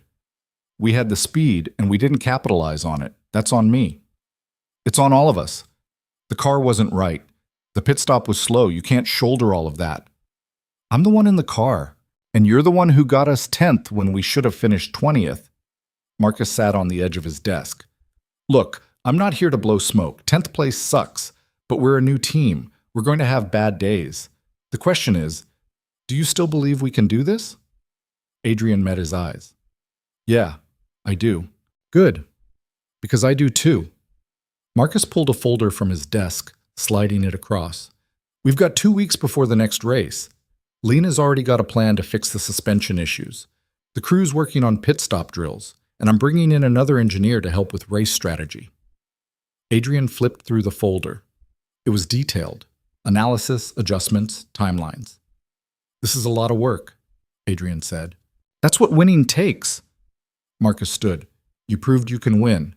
Now prove you can come back from losing." The next 2 weeks were relentless. Adrian spent every day at the facility. Simulator sessions, strategy meetings, physical training. Lena pushed the engineering team hard, rebuilding parts of the suspension from scratch, running test after test until the data looked right. Ellie came with him most days, doing her homework in the lounge, occasionally wandering into the workshop to watch the crew work. She'd made friends with one of the mechanics, a quiet guy named Roy, who let her help organize tools and taught her the names of different parts. One afternoon, Adrian found her in the workshop, holding a wrench almost as big as she was, while Roy showed her how to torque a bolt. "She's got good hands," Roy said. Ellie grinned up at Adrian. "I'm learning." "I see that." Adrian crouched beside her. "You like it here?" "Yeah, everyone's nice, and they let me help." Adrian looked around the workshop, at the crew working, at the car taking shape, at Lena hunched over a computer in the corner, completely absorbed. This place had become something, not just a team, a family of sorts. Messy, imperfect, but real. Yeah, Adrian said quietly. It's pretty good, isn't it? The best, Ellie said. Okay. The fourth race was a road course. Tight, technical, unforgiving. The kind of track where mistakes were punished instantly. Adrian qualified sixth. Not great, but better than last time. The race started clean. He held position through the first stint, staying out of trouble, managing his tires. Lap 18. The car in P5 made a mistake, running wide in turn 6. Adrian capitalized, slipping through on the inside. P5. Lena's voice. Good move. Now stay patient. Adrian stayed patient. The race developed into a strategic chess match. Some teams went for early pit stops, gambling on track position. Others stayed out long, trying to make the tires last. Forge split the difference. Adrian pitted on lap 32, rejoining in P8. But the cars ahead were on older tires, slower. He picked them off methodically. P7, P6, P5 again. With 20 laps to go, he was P4 chasing down the podium. The car in P3 was struggling. Adrian could see it in the way it moved. Hesitant under braking, loose on corner exit. Lap 48. Adrian made his move into turn 12, a long right-hander that required commitment. He braked late, turned in sharp, and claimed the inside line. The other driver tried to fight back, but Adrian had already taken the position. P3. Podium. The final laps were clean, no drama, no mistakes. Adrian held the position, crossed the line, and secured his first podium since joining Forge. The team erupted. Lena was screaming over the radio. The crew was jumping, hugging, celebrating like they'd won. Adrian pulled into the podium area, climbed out, and let himself breathe. Third place. Not a win, but a step back in the right direction. Marcus was there, grinning. Told you. Adrian smiled. Yeah, you did. Mats. The podium ceremony felt different this time. Adrian stood on the third step, champagne in hand, looking out at the crowd. Ellie was down there somewhere, watching, Lena too. He'd come back. Not all the way, but enough. After the ceremony, after the interviews, after the chaos had settled, Adrian found Lena in the garage. You were right, he said. About what? About needing a team. I couldn't have done this alone. Lena smiled. I know, but you needed to figure that out yourself. Thanks for not giving up on me. I wasn't going to. You're too stubborn to give up on. Adrian laughed. Fair. Ellie ran up, tackled him with a hug. Third place is still really good, Daddy. Yeah, kid. It is. And standing there surrounded by people who'd fought for him, who'd believed in him even when he doubted himself, Adrian realized something. He wasn't just racing for himself anymore. He was racing for them. And that made all the difference. The season rolled on. 2 more races. Adrian finished 5th in one, 2nd in the other. Consistent. Competitive. Proving that the early wins weren't flukes. But the real test was coming. The final race of the season. The championship decider. Adrian wasn't in contention for the title. He'd joined too late for that. But Damon Rourke was. And so was the driver currently leading the standings. A young hotshot named Eric Cross, driving for Apex Motorsport. The race would determine everything, and Adrian was going to be right in the middle of it. The night before the race, he sat in his hotel room, staring at the ceiling, unable to sleep. His phone buzzed. A text from Lena. You ready? Adrian thought about it, then typed back. Yeah, I'm ready. Her response came immediately. Good, because tomorrow we're going to show them what we're made of. Adrian set the phone down and closed his eyes. Tomorrow. 1 more race. And everything to prove. Morning came too fast. Adrian woke before dawn, the hotel room still dark, the city outside just beginning to stir. He lay there for a moment, listening to Ellie's soft breathing from the bed across the room. She'd insisted on staying with him the night before the race, said she wanted to be there when he woke up. He hadn't argued. He got up quietly, pulled on running clothes, and slipped out into the hallway. The hotel was silent, everyone still asleep or pretending to be. Outside, the air was cool, almost cold, carrying the smell of rain that hadn't fallen yet. He ran. Not fast. Just steady. Through empty streets, past shuttered storefronts, under streetlights that flickered and hummed. His mind was supposed to quiet when he ran, but it didn't. It just cycled through the same thoughts over and over. The race. The championship battle between Damon and Eric Cross. His own position, starting fourth on the grid, close enough to matter, but not close enough to control what happened up front. And the weight of knowing that after today, something would change. Win or lose, podium or nothing, this season would be over, and he'd have to face whatever came next. By the time he got back to the hotel, the sun was rising, painting the sky in shades of orange and gray. Ellie was awake, sitting cross-legged on the bed, watching cartoons with the sound turned low. "You went running," she said without looking at him. "Yeah." "Did it help?" Adrian sat down beside her. "Not really." "You're nervous." "A little." Ellie finally looked at him. "You're gonna do good. You always do." "I don't always do good, kid. Sometimes I mess up. But you try. That's what matters." Adrian pulled her close, kissed the top of her head. "When did you get so wise?" "I've been telling you. You just don't listen."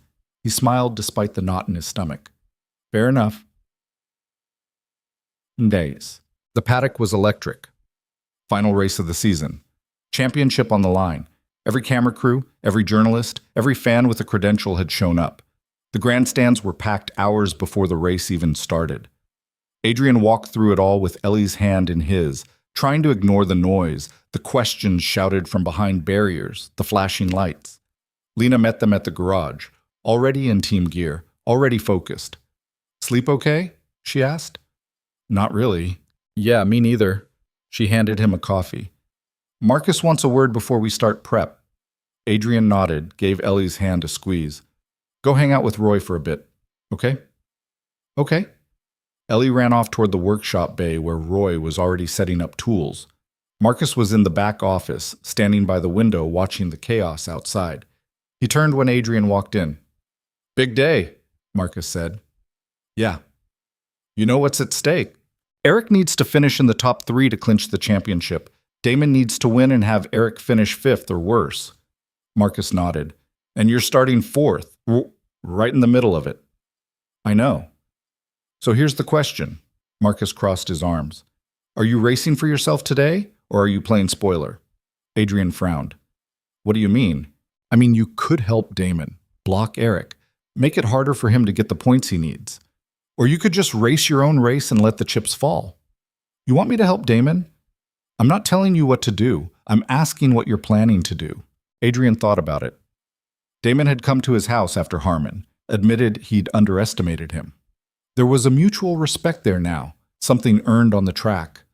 But there was also Eric Cross, a driver Adrian barely knew, backed by Apex, the same team that had tried to poach him, the same team that had thrown money at him like it could buy integrity.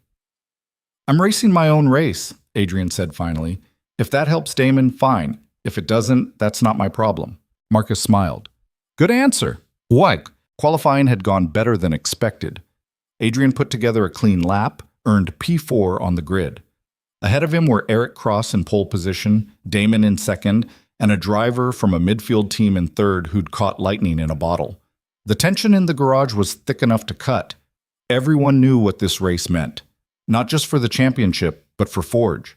A strong finish here would cement them as a legitimate team, not just a one-season wonder.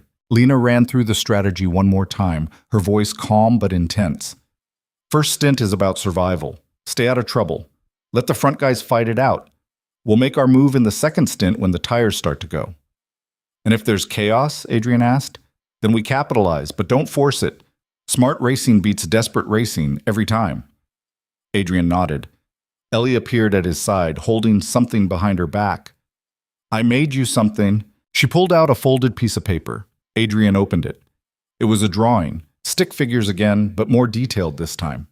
Him in the car, her waving from the side, Lena standing next to her, above it all, in careful letters. "You got this, Daddy." Adrian's throat tightened. "Thanks, kid." "You're gonna win, right?" "I'm gonna try my best." "That's good enough." He folded the drawing carefully, tucked it into his race suit pocket. 5. The grid was chaos. Engines fired up one by one, the sound building into a wall of noise. Adrian sat in the cockpit, hands on the wheel, breathing slow and steady. The starter lights mounted above the track glowed red. 1, 2, 3, 4, 5. Then they went out. The pack surged forward. Eric Cross got a perfect start, pulling away cleanly. Damon stayed tight on his tail. The midfield driver in third hesitated just slightly, and Adrian didn't. He dove inside into turn 1, claiming the position before the other driver could react. P3. Lena's voice crackled through. Perfect start. Now hold it. Adrian held it. The first 10 laps were a blur of concentration. Eric and Damon were pulling away at the front, locked in their own private battle. Behind Adrian, the pack was tight, aggressive, everyone fighting for position. Lap 12. A crash in the midfield. Yellow flags, safety car. The field bunched up. Adrian sat in P3, directly behind Damon, watching Eric in the lead. The restart came on lap 16. Eric bolted. Damon chased. Adrian followed. They stretched out again, the gap between them and the rest of the field growing with every lap. Lap 25. Lena's voice. Eric's pushing hard. His tires are going to go off earlier than expected. Stay patient. Adrian stayed patient. Lap 30. Eric pitted. Damon stayed out.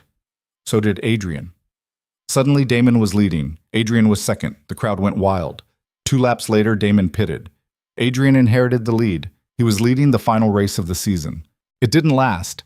He pitted on lap 33, rejoining in P5 after the pit cycle finished. But the strategy had worked. He was on fresh tires, and the cars ahead were on old ones.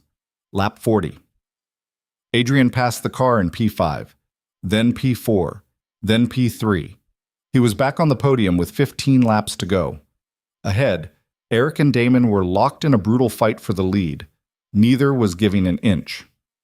Lap 48. Damon made a lunge into turn 7, too aggressive. He locked up, went wide, hit the curb hard. The rear suspension broke. Damon's car limped to the side of the track, out of the race. The championship was over. Eric Cross had won it. But the race wasn't over. Adrian was P2 now, chasing Eric for the win. 10 laps to go. Eric was fast, but his tires were done. Adrian could see it, the way the car slid through corners, the way Eric had to fight the wheel to keep it straight. Adrian closed the gap. 3 seconds, 2 seconds, 1 second. Lena's voice. You've got him. Pick your spot. Adrian picked turn 12, a long, sweeping corner that rewarded late braking and commitment. Lap 53. Adrian dove inside. Eric tried to cover, but he didn't have the grip. Adrian pulled alongside, held the inside line through the apex, and accelerated out ahead. P1. The crowd roared. 7 laps to go. Eric wasn't done. He stayed on Adrian's bumper, pushing, probing, looking for a way back through.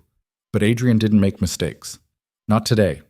Lap after lap, he held the lead, smooth, precise, every input deliberate. Final lap. Adrian could see the checkered flag ahead, waving in the distance. He crossed the line. First place. He'd won. The garage exploded. Lena was screaming, crying, jumping up and down. Marcus was pumping his fist. The crew was mobbing each other, hugging, shouting. Adrian brought the car to a stop in the winner's area, sat there for a moment, hands still on the wheel. Then he climbed out. The noise hit him. Cheers, cameras, voices calling his name. But he didn't hear any of it. Because Ellie was running toward him, her face lit up with pure joy. He caught her, lifted her up, held her tight. "You won!" she shouted. "You won, Daddy!" "Yeah," he said, his voice breaking. "We did!" Lena reached them, tears streaming down her face. She didn't say anything, just pulled them both into a hug. Marcus was there too, grinning like he'd just won the lottery. "Hell of a drive, Adrian. Thanks." "No, thank you. You just gave this team its first win of the season. That's going to change everything." Adrian looked around, at the crew celebrating, at the car that had carried him to victory, at Lena and Ellie standing beside him. This was it. This was what mattered. Not the money, not the fame, not the headlines. This. The people who believed in him, the people he'd fought for. Basi. The podium ceremony was a blur. Champagne sprayed, trophies handed out. Eric Cross stood on the top step, championship secured, but his smile was tight. He'd won the title, but he'd lost the race. Adrian stood on the second step, his third podium of the season, his second win. Not bad for a guy who'd started in a homemade car. After the ceremony, after the interviews, after the chaos finally died down, Adrian found a quiet corner of the paddock. The sun was setting, painting the sky in shades of red and purple. Damon appeared beside him, leaning against the same wall. "Hell of a race," Damon said. "You too. Sorry about the suspension." Damon shrugged. "That's racing. Some days you get lucky. Some days you don't." He glanced at Adrian. "You earned that win." "Thanks." They stood there in silence for a moment. Then Damon said, "You know what the difference is between you and most of the guys out here?" "What's that?" "You remember why you're doing this. Most of us forgot a long time ago. It stopped being about the racing and started being about the paycheck, the sponsors, the image. But you still care about the actual driving, and that's rare." Adrian didn't know what to say. Damon pushed off the wall. "See you next season, Wolf." "See you." Damon walked away, and Adrian stood there, watching the sun sink below the horizon. That night, back at the hotel, Adrian sat on the balcony with Ellie curled up beside him, half asleep. The city lights twinkled below, the noise of the day finally fading into something quieter. Lena joined them, carrying 2 beers. She handed one to Adrian, sat down on the other chair. "You did it," she said. "We did it." "Fair enough." She took a sip. "So, next season, you ready?" Adrian looked at Ellie, then at Lena. "Yeah, I think I am." "Good. Because Marcus is already talking about upgrades, new facilities, better equipment. He wants to go all in." "And you?" Lena smiled. "I'm already all in, have been since Harmon." Adrian raised his beer. "To next season, then." Lena clinked her bottle against his. "To next season." They sat there in comfortable silence, watching the city breathe below them. After a while, Ellie stirred. "Daddy?" "Yeah, kid? Are you happy?" Adrian thought about it, about the journey that had brought him here, about the losses, the struggles, the moments when he'd almost given up, about the people who'd stood beside him when it would have been easier to walk away. "Yeah," he said quietly. "I am." "Good." Ellie snuggled closer. "You deserve to be happy." Adrian wrapped his arm around her, pulling her close. And sitting there, under the stars, with the people who mattered most beside him, Adrian Wolf realized something. Winning wasn't about crossing the finish line first. It wasn't about the trophies or the money or the recognition. Winning was about finding the thing you were willing to fight for, the thing that made the struggle worth it. For some people, that was fame. For others, it was fortune. For Adrian, it was this, his daughter, his team, the knowledge that he'd earned his place through effort and grit and refusal to quit. That was the real victory, and no one could take that away from him. 3 months later, Forge Motorsport announced their full lineup for the next season. Adrian Wolf as lead driver. A rookie named Sarah Kim as second driver. A young woman who'd been tearing up the lower series, hungry and talented and ready to prove herself. The car was faster, the team was bigger, the expectations were higher.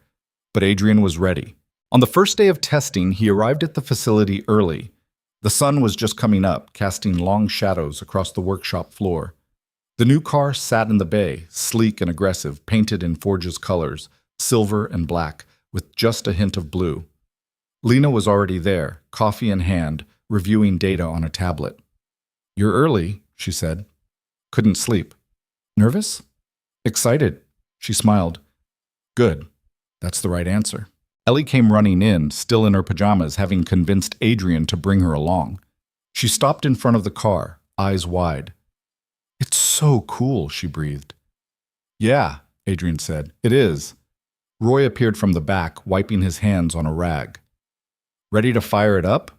Adrian looked at Lena. She nodded. "Let's do it," Adrian said. Roy hit the starter. The engine roared to life, the sound echoing through the facility, raw and powerful and full of promise. Adrian stood there, listening, feeling the vibration in his chest. This was it. A new season. a new challenge, a new chance to prove that the first time hadn't been a fluke. Ellie grabbed his hand. "You're going to win again, aren't you?" Adrian looked down at her, then at the car, then at the team gathered around. Lena, Marcus, Roy, the crew, all of them ready to fight for something bigger than themselves. "I'm going to try," he said, and that was enough.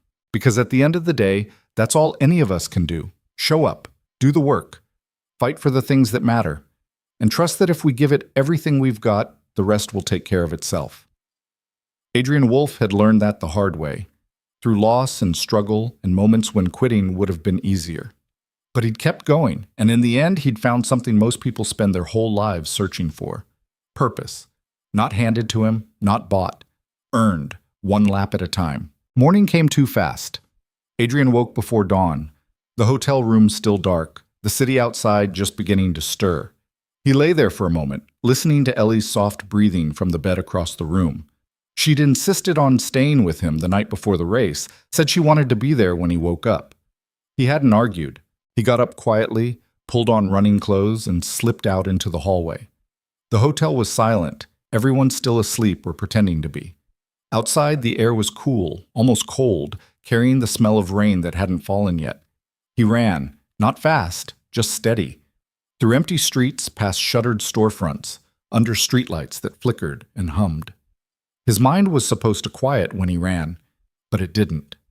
It just cycled through the same thoughts over and over. The race, the championship battle between Damon and Eric Cross. His own position, starting fourth on the grid, close enough to matter, but not close enough to control what happened up front. And the weight of knowing that after today, something would change. Win or lose, podium or nothing, this season would be over, and he'd have to face whatever came next. By the time he got back to the hotel, the sun was rising, painting the sky in shades of orange and gray. Ellie was awake, sitting cross-legged on the bed, watching cartoons with the sound turned low. "You went running," she said without looking at him. "Yeah." "Did it help?" Adrian sat down beside her. "Not really." "You're nervous." "A little." Ellie finally looked at him. "You're going to do good. You always do." "I don't always do good, kid. Sometimes I mess up." "But you try. That's what matters." Adrian pulled her close, kissed the top of her head. "When did you get so wise?" "I've been telling you, you just don't listen." He smiled despite the knot in his stomach. "Fair enough." The paddock was electric. Final race of the season, championship on the line. Every camera crew, every journalist, every fan with a credential had shown up. The grandstands were packed hours before the race even started. Adrian walked through it all with Ellie's hand in his, trying to ignore the noise, the questions shouted from behind barriers, the flashing lights. Lena met them at the garage, already in team gear, already focused. "Sleep okay?" she asked. "Not really." "Yeah, me neither." She handed him a coffee. "Marcus wants a word before we start prep." Adrian nodded, gave Ellie's hand a squeeze. "Go hang out with Roy for a bit, okay?" "Okay." Ellie ran off toward the workshop bay where Roy was already setting up tools. Marcus was in the back office, standing by the window, watching the chaos outside. He turned when Adrian walked in. "Big day?" Marcus said. "Yeah." "You know what's at stake. Eric needs to finish in the top 3 to clinch the championship. Damon needs to win and have Eric finish 5th or worse." Marcus nodded. "And you're starting 4th. Right in the middle of it." "I know." "So here's the question." Marcus crossed his arms. "Are you racing for yourself today, or are you playing spoiler?" Adrian frowned. "What do you mean?" "I mean, you could help Damon, block Eric, make it harder for him to get the points he needs, or you could just race your own race and let the chips fall." "You want me to help Damon?" "I'm not telling you what to do. I'm asking what you're planning to do." Adrian thought about it. Damon had come to his house after Harmon, admitted he'd underestimated him. There was a mutual respect there now, something earned on the track. But there was also Eric Cross, a driver Adrian barely knew, backed by Apex. The same team that had tried to poach him, the same team that had thrown money at him like it could buy integrity. "I'm racing my own race," Adrian said finally. "If that helps Damon, fine. If it doesn't, that's not my problem." Marcus smiled. "Good answer." Qualifying had gone better than expected.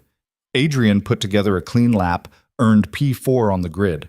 Ahead of him were Eric Cross in pole position, Damon in second, and a driver from a midfield team in third who'd caught lightning in a bottle. The tension in the garage was thick enough to cut. Everyone knew what this race meant. Not just for the championship, but for Forge. A strong finish here would cement them as a legitimate team, not just a one-season wonder. Lena ran through the strategy one more time, her voice calm but intense. First stint is about survival. Stay out of trouble. Let the front guys fight it out. We'll make our move in the second stint when the tires start to go. And if there's chaos, Adrian asked, then we capitalize, but don't force it. Smart racing beats desperate racing every time. Adrian nodded. Ellie appeared at his side, holding something behind her back. I made you something. She pulled out a folded piece of paper. Adrian opened it. It was a drawing, stick figures again, but more detailed this time. Him in the car, her waving from the side, Lena standing next to her. Above it all, in careful letters, "You got this, Daddy."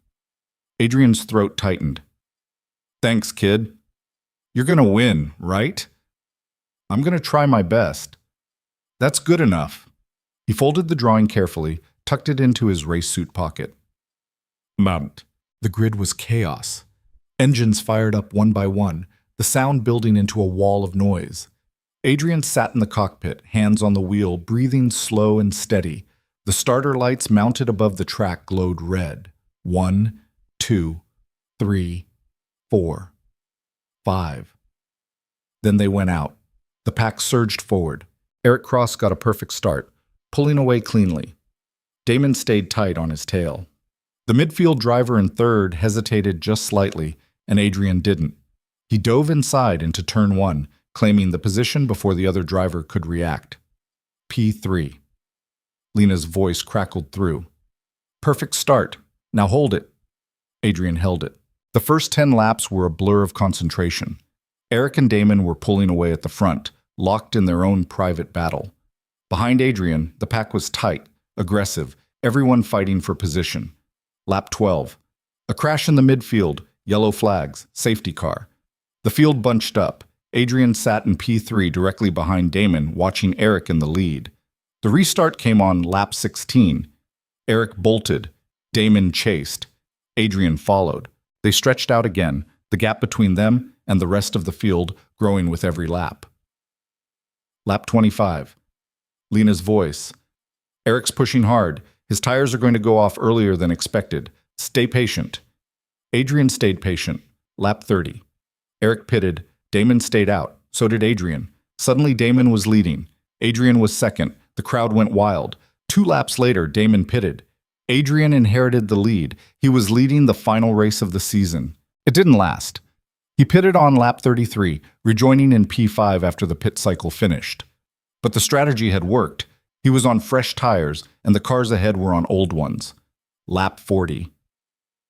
Adrian passed the car in P5, then P4, then P3. He was back on the podium with 15 laps to go. Ahead, Eric and Damon were locked in a brutal fight for the lead. Neither was giving an inch. Lap 48. Damon made a lunge into turn 7. Too aggressive. He locked up, went wide, hit the curb hard. Something in the suspension gave. Not catastrophic, but enough. The car limped, handling compromised. Damon fought to keep it on track, but he was losing time with every corner. Cars started passing him. First Eric pulled away. Then Adrian came through.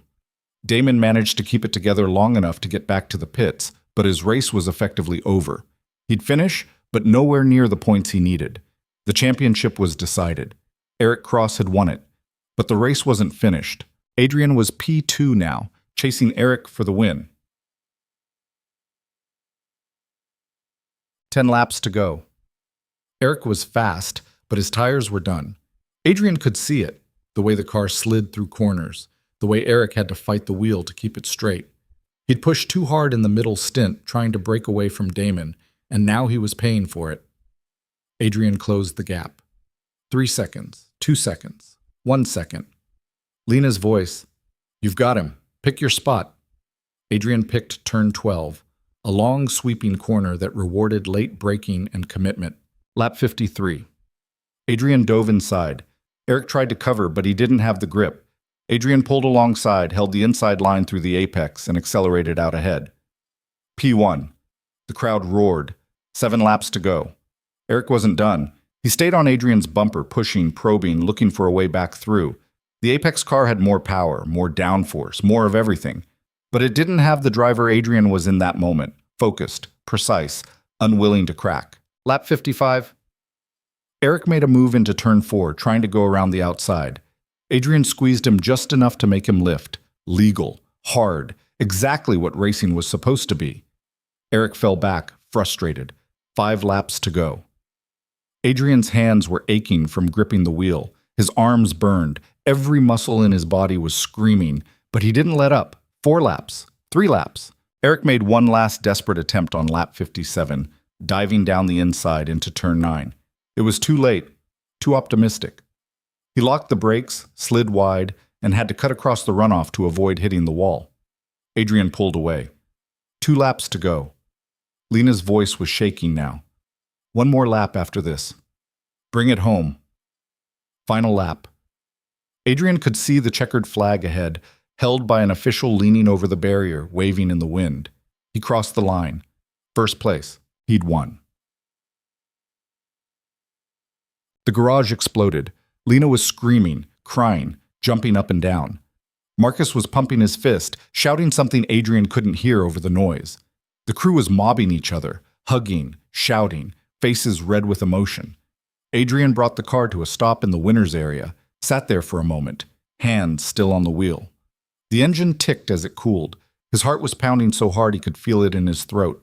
Then he climbed out. The noise hit him all at once. Cheers, cameras, voices calling his name, but he didn't hear any of it clearly. Because Ellie was running toward him, her face lit up with pure, unfiltered joy. He caught her, lifted her up, held her tight. "You won!" she shouted into his ear. "You won, Daddy!" "Yeah," he said, his voice breaking. "We did." Lena reached them, tears streaming down her face. She didn't say anything, just pulled them both into a hug, holding on like she was afraid to let go. Marcus was there too, grinning wider than Adrian had ever seen. "Hell of a drive, Adrian, hell of a drive." "Thanks." "No, thank you. You just gave this team its first season-ending win. That's going to change everything." Adrian looked around, at the crew celebrating, at the car that had carried him to victory, at Lena and Ellie standing beside him, at the people who'd believed in him when he'd barely believed in himself. This was it. This was what mattered. Not the trophy they'd hand him in a few minutes, not the headlines that would run tomorrow, not the attention or the money or the offers that would come. This. The people who'd fought beside him, the moments that couldn't be bought or faked. Check. The podium ceremony was loud and chaotic. Eric Cross stood on the top step, championship trophy in hand, but his smile was forced. He'd won the title, but he'd lost the race, and everyone knew it. Adrian stood on the second step, champagne bottle in hand, spraying it over the crowd. Third step belonged to a driver from one of the European teams who'd had a quiet, consistent race and snuck onto the podium while everyone else was fighting. After the ceremony, after the mandatory interviews where Adrian gave his usual short, honest answers, after the photos and the autographs and the noise finally started to die down, Adrian found a quiet corner of the paddock. The sun was setting now, painting the sky in shades of deep red and purple. The grandstands were emptying. Crews were packing up. The season was over. Damon appeared beside him, walking with a slight limp from where he'd had to wrestle his damaged car back to the pits. "Hell of a race," Damon said. "You too. Sorry about the suspension." Damon shrugged. "That's racing. Push too hard. Something breaks. I knew the risk." He glanced at Adrian. "You earned that win. Fair and square." "Thanks." "You know what I realized today?" "What's that?" "I spent so much time trying to protect what I had, the wins, the reputation, the championship, that I forgot what it felt like to just race, to go out there and fight for it because I loved it, not because I needed it." Damon looked out at the track. "Watching you this season reminded me of that, so thanks." Adrian didn't know what to say. Damon stuck out his hand. Adrian shook it. "See you next season, Wolf," Damon said. "See you." Damon walked away, and Adrian stood there alone for a moment, letting the silence settle over him. "What?"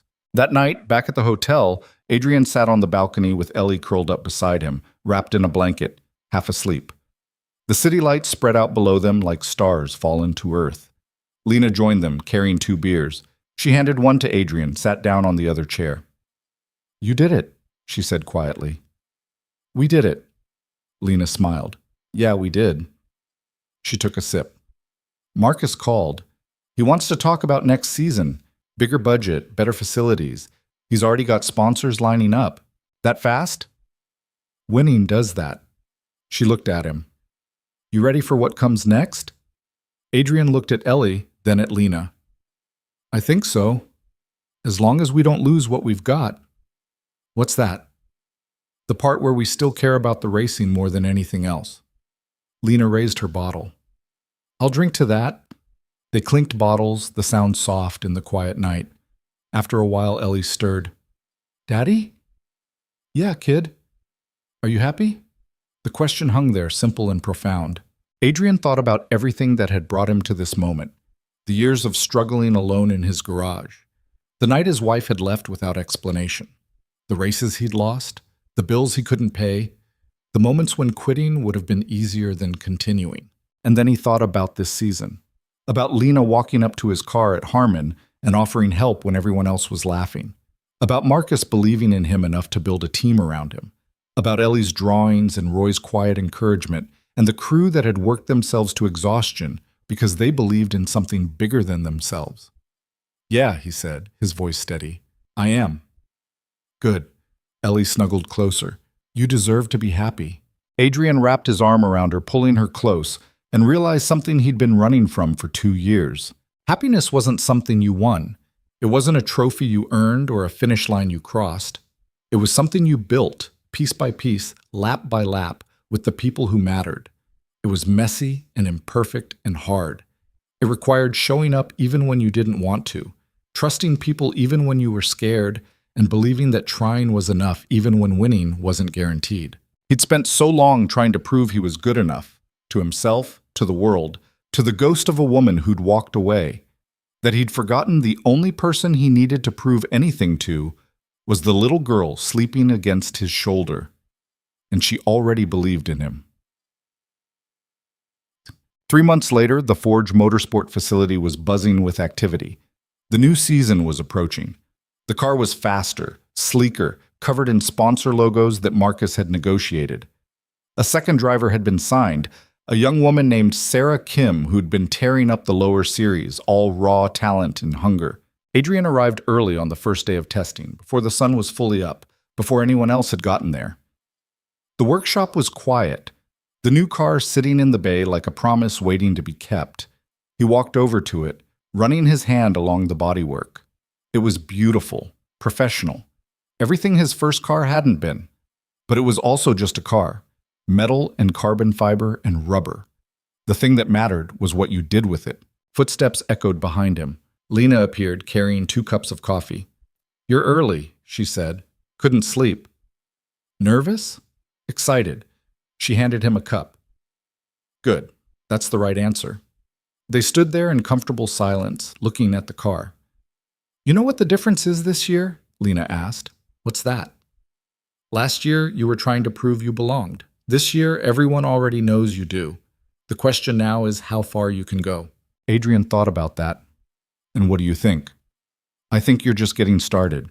She looked at him. "But I also think you already figured out the most important part." "Which is?"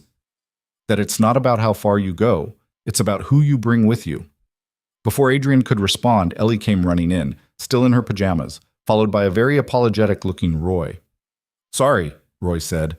She heard the car was here and insisted. Ellie ran straight to the car, eyes wide. "It's so cool." Adrian laughed. "Yeah, it is." She looked up at him. "Are you going to win the championship this year?" "I'm going to try." That's all you need to do. Such simple wisdom from a 7-year-old. But she was right. Trying was all any of them could do. Show up, do the work, fight for what mattered. The outcome would take care of itself.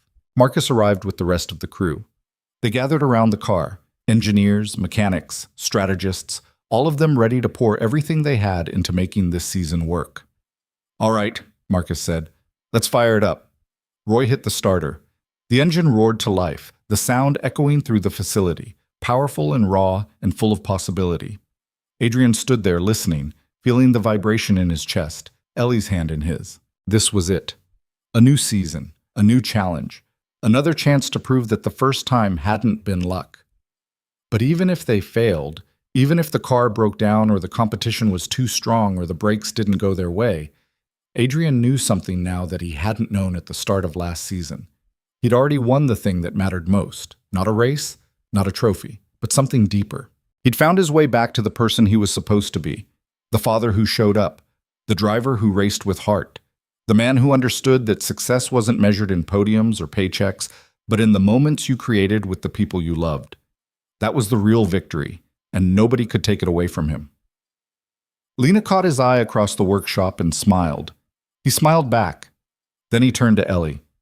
You ready to watch me race this year? Every single time, she said. Good, because I'm going to need you there. I know, I'm your good luck charm. Yeah, Adrian said, squeezing her hand. You are. And standing there in that workshop, surrounded by people who believed in him, listening to the engine that would carry him through the season ahead, Adrian Wolf understood something fundamental about life. You don't need to be perfect. You don't need to have all the answers. You don't need to prove yourself to everyone. You just need to show up, keep trying, hold on to the people who matter, and trust that if you give it everything you've got, you'll find your way. One lap at a time. That was the lesson. That was the truth. And it was enough.